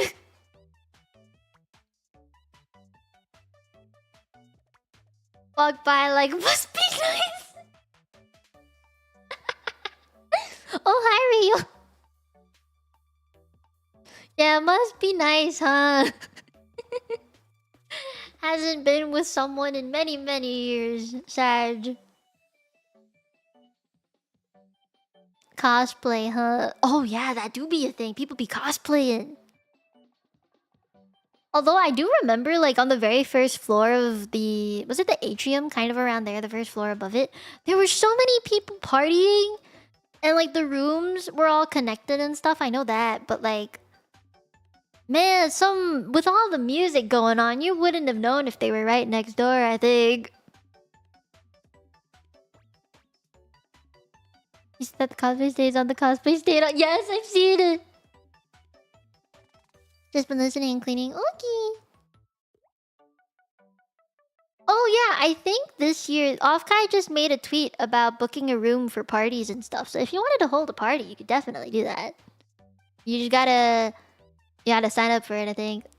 I don't really know how it works. Tenchi meetup! Hopefully I can go one day. One day.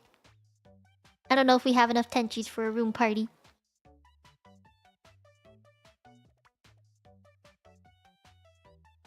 Not sure if you can order before Offkai. Do it.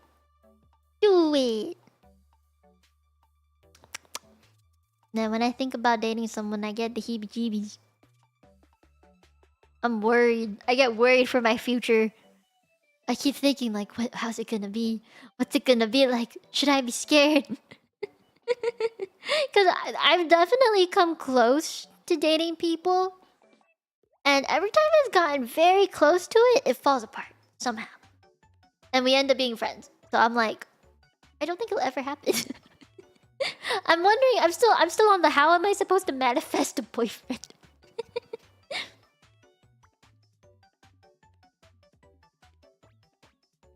I think it's like, if I don't leave the house, it'll never happen. Oh. Phone? What you beeping at? Oh, what time is it? It's already 5? Oh man, my dad has gone out to shovel the snow 3 times today. It's like 40 centimeters now in some areas of the backyard. It's very thick. It goes up to my knee. Yeah, there's been a lot of snow. Boyfriend application? You guys want to do a boyfriend application one day? Leaving the house is the hardest part. For real though. For real though. It is kind of hard. The bloodline? I can't carry my bloodline because I'm the female. So they won't have my last name, remember? Unless it's the second kid, if we have a second kid. Seems to be snowing everywhere. Yeah. My family lineage... I bit my tongue. Ow. Ah.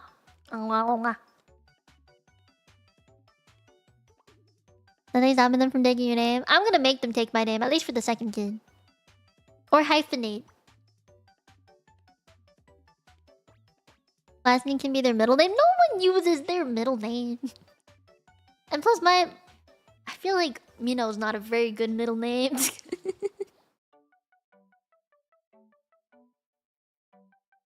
It's the most common, but that's not how it is for my family. My middle name is my Chinese name. It's not the maiden name of my mom. No. My mom kept her last name though.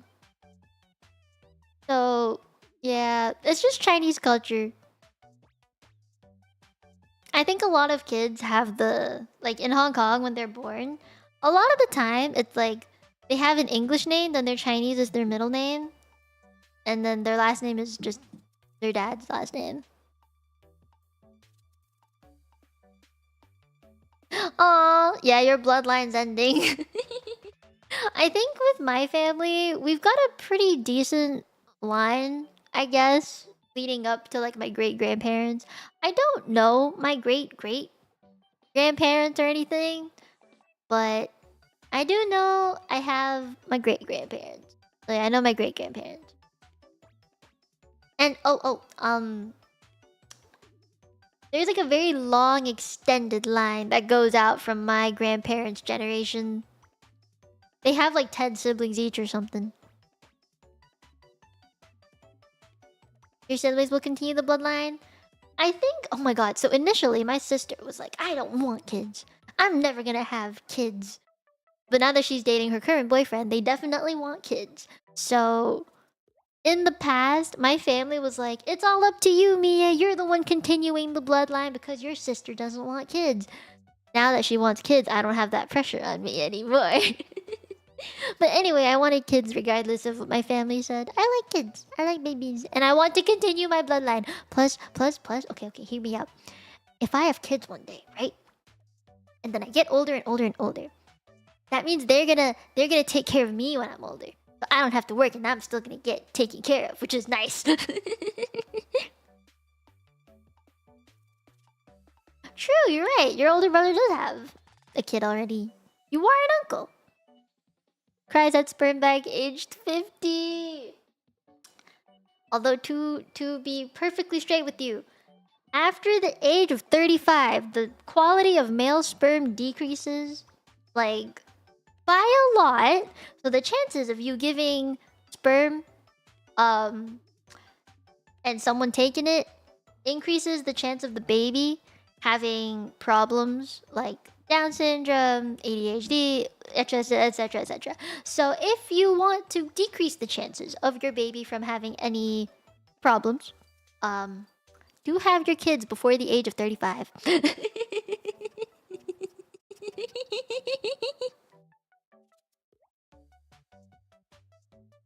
Yes, it is true. It is absolutely true. Oh, and this is another fact as well. If you and your partner are about to have a kid or you're planning on having a kid, at least 3 to 6 months in advance before you even start to try and conceive a baby, the dude has to cut alcohol, no caffeine, no coffee, basically. You have to eat healthy, work out, and actually have a proper cycle because it takes that much time for your hormones to stabilize, for your sperm to get healthy again, you know, not be contaminated with any alcohol, and like drugs and stuff. So at least 3 to 6 months, you gotta be healthy as shit before you have the baby. And by doing so, you might spare your partner from having morning sickness, complications during the pregnancy, might even have an easier birth. I'm just saying, it's for real though. It's for real. So if you want yourself to have an easier time while your partner is pregnant for 9 months, I would say dealing with the 3 to 6 months of being healthy is nothing compared to the 9 months she has to carry a human being inside of her. So, you know, just out of consideration, I would do the healthy shit beforehand. You know? I speak for myself in the future as well. Yeah. Oh my god, it's already 5:11. I've been here for 4 hours. How have I yapped for so long? This is the first you've heard of this? Well, now you've heard it, and I will tell you again if I must. That is something I can tell you over and over again, no problem. But yeah. Make sure you treat your partner right if you get one. One day. I believe all of you will find someone. I believe I will find someone.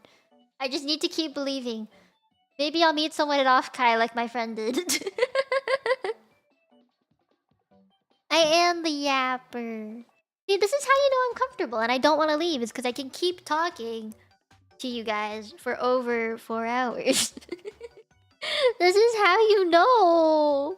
This is how you know I love you. Are you talking to me now? It takes it away. Aww. Alright, I need to show you guys something before I go. I never finished it in the end. I was planning on finishing it tonight, but it's like good for the most part. There is one thing that I wanted to edit on it. Where's my Apple Pencil? There's one thing on it that I would still like to change, but I think for right now it's okay. Second, I want to sneeze. Ugh, that was a good one. that was a good sneeze. I like that one. Yeah. Hold up. I'm writing something on.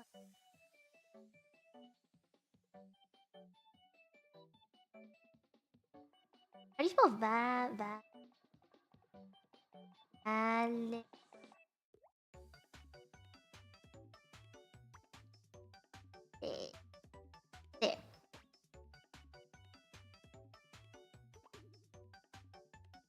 I'm signing it.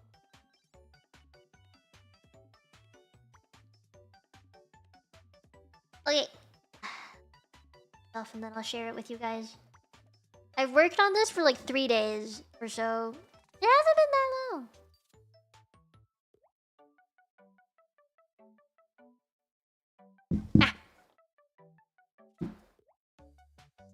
File.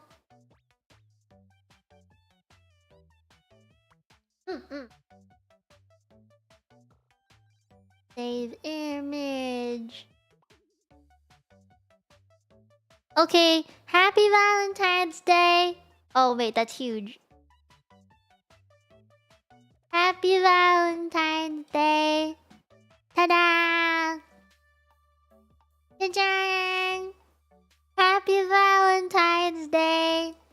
You're welcome. I hope you like it.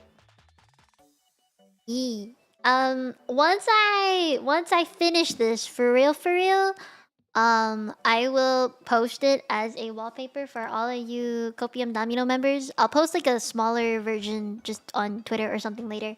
But this is gonna be for you. I am planning on getting rid of the words later when I post it, so you guys can just do whatever with it. But yeah. Here, I'll zoom in for the details. Look how HD this is. Yeah. You like the chocolate that I drew? It took fucking forever. Yeah, and you get some booty action too. I haven't finished the legs yet. I want to finish the foot. I didn't do the foot clothing fold, the sock folds yet. And I didn't change the line art to the skin yet. And the hair I'm also not done with. I'm missing a few things, like some strands and stuff. So, yeah. I wanted to add more like ruffles on the sleeves or something, and like maybe a bow or some kind of buckle on the front of the skirt, because it's kind of empty right now. Yeah, there you go. I will leave this up here for you to see. Yeah. Unlike other good work. Thank you. There's a little gap, I know. I need to finish it. What I was gonna do was add like gift boxes or like some hearts in the background, something like that. I made the hair based off of my OG hairstyle. That's like a mix of what I have right now and the pigtails. I hope that works. It works a little bit. Isn't it nice? You get to see the booty. Neuron activation. Happy Valentine's Day, Grizzly! Oh, it's very yummy and the chocolate too. Thank you. I think some of you guys know I struggled. I struggled with this box of chocolate. Here, let me zoom in for you. Look at how HD this box of chocolate is. Okay? I put effort into that. Even like the heart, I gave myself a little bit of boobie just because it wouldn't really make sense without it. So I gave myself some boobie. And the ruffles are really fucking cute. Okay. I put some matching ones down on the thighs as well. I need to give myself thigh squish. I haven't done that yet. But look at these. Look at these chocolates. I made them all just from like thinking of what I would like to eat. So that's why some of them look kind of interesting. The top right one, I think, looks like a baguette. It is me a chocolate. I made these. I made chocolate for you. I might not have made them in person, but I made them in art form. So I cooked chocolate for you. I baked them. Yeah. The chocolates look sweet, but you sweeter, me. Aww, thank you. You like baguette? I kind of gave up, so I made baguette. I do like the top left one the most. I think that one's the cutest one. Yeah, I like that one. And I actually like the blue one a lot. Personally, I like the blue one. I know some of you might think it's weird to have blue chocolate, but I like that one. Boop, boop, boop, boop. Booty. Boop, boop, boop. I tried a different art style with this one. Like, the shading for the legs, I made a little different from how I normally shade legs, or even the clothing. With clothes, I'm usually very, I don't blend very much when it comes to clothing. But for this one, I tried to blend a little more for the ruffles, and I hope it worked out. I hope it doesn't look weird. It's just not my usual art style for that part. Okay. I actually do have to go out for dinner tonight with my parents, so I'm likely gonna go take a shower and get ready to go. So I will see you guys later. I have been looking at the screen for a while, so my head is starting to get loopy. So I don't know if I'll come back tonight on Discord or something. I also have a stream tomorrow with Rio. It's her birthday collab donathon thing. So, we're gonna play Moving Out too. I'm not streaming on my end tomorrow, but I will be there on Rio's channel, so you guys can watch me there with her. And trying to think if there's anything else. Get your keychains soon, okay? Cause Melon is like, should I do reorder some of yours or not? And so I gotta tell him soon. You're welcome, Zen. Ohio. Good morning. Good morning. Happy Valentine Day. You've yet to join Discord. Well, do it. Did he buy it already? Oh, jeez. Okay. Okay. You did learn. You're just in denial and resist me. And you reject my ideas, but that's okay. It's advice. It doesn't mean you have to take it. Bye-bye, Rio. You should enjoy your Valentine's Day, too.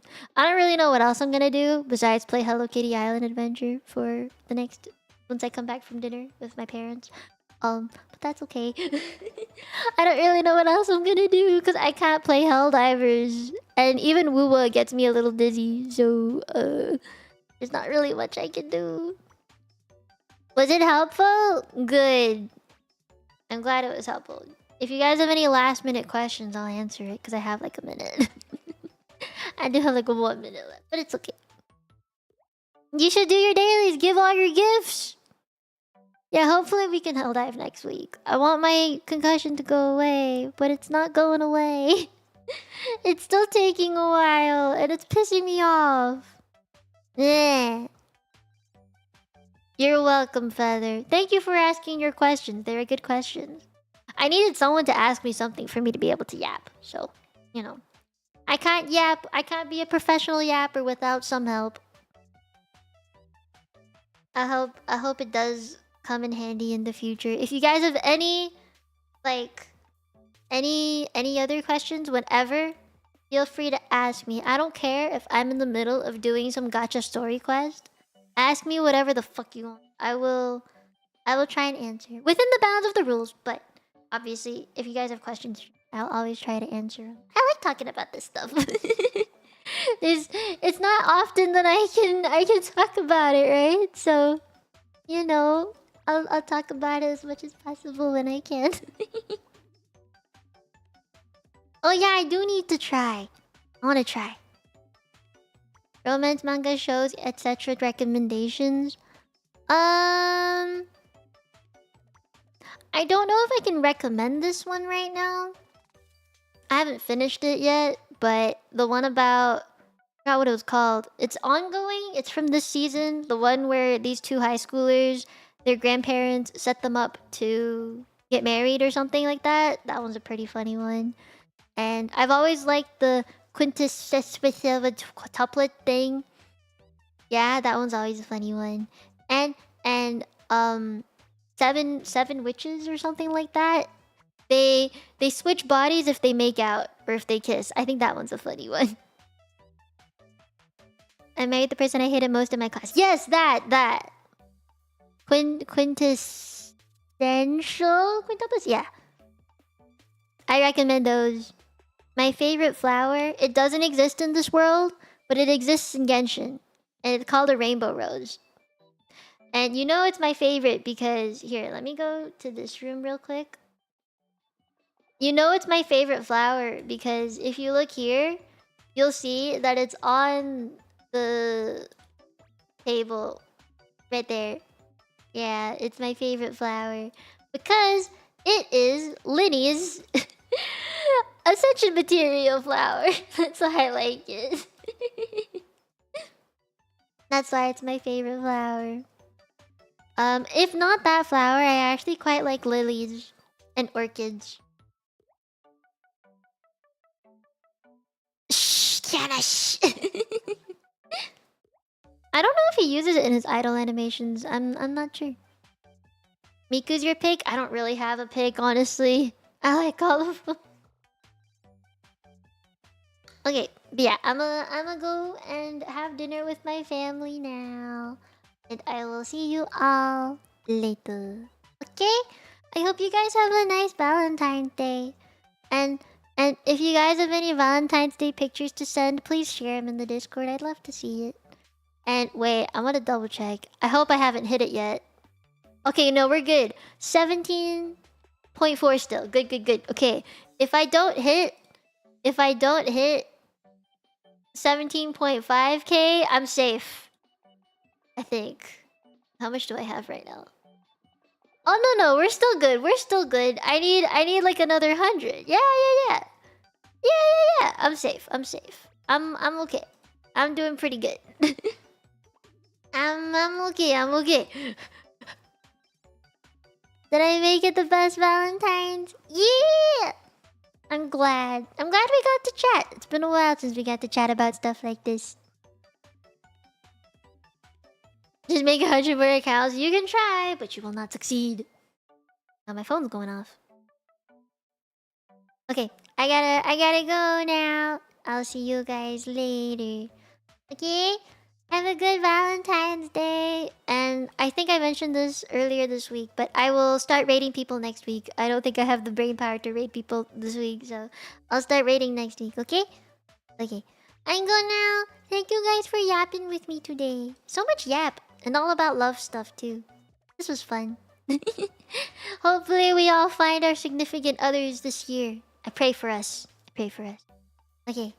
Bye!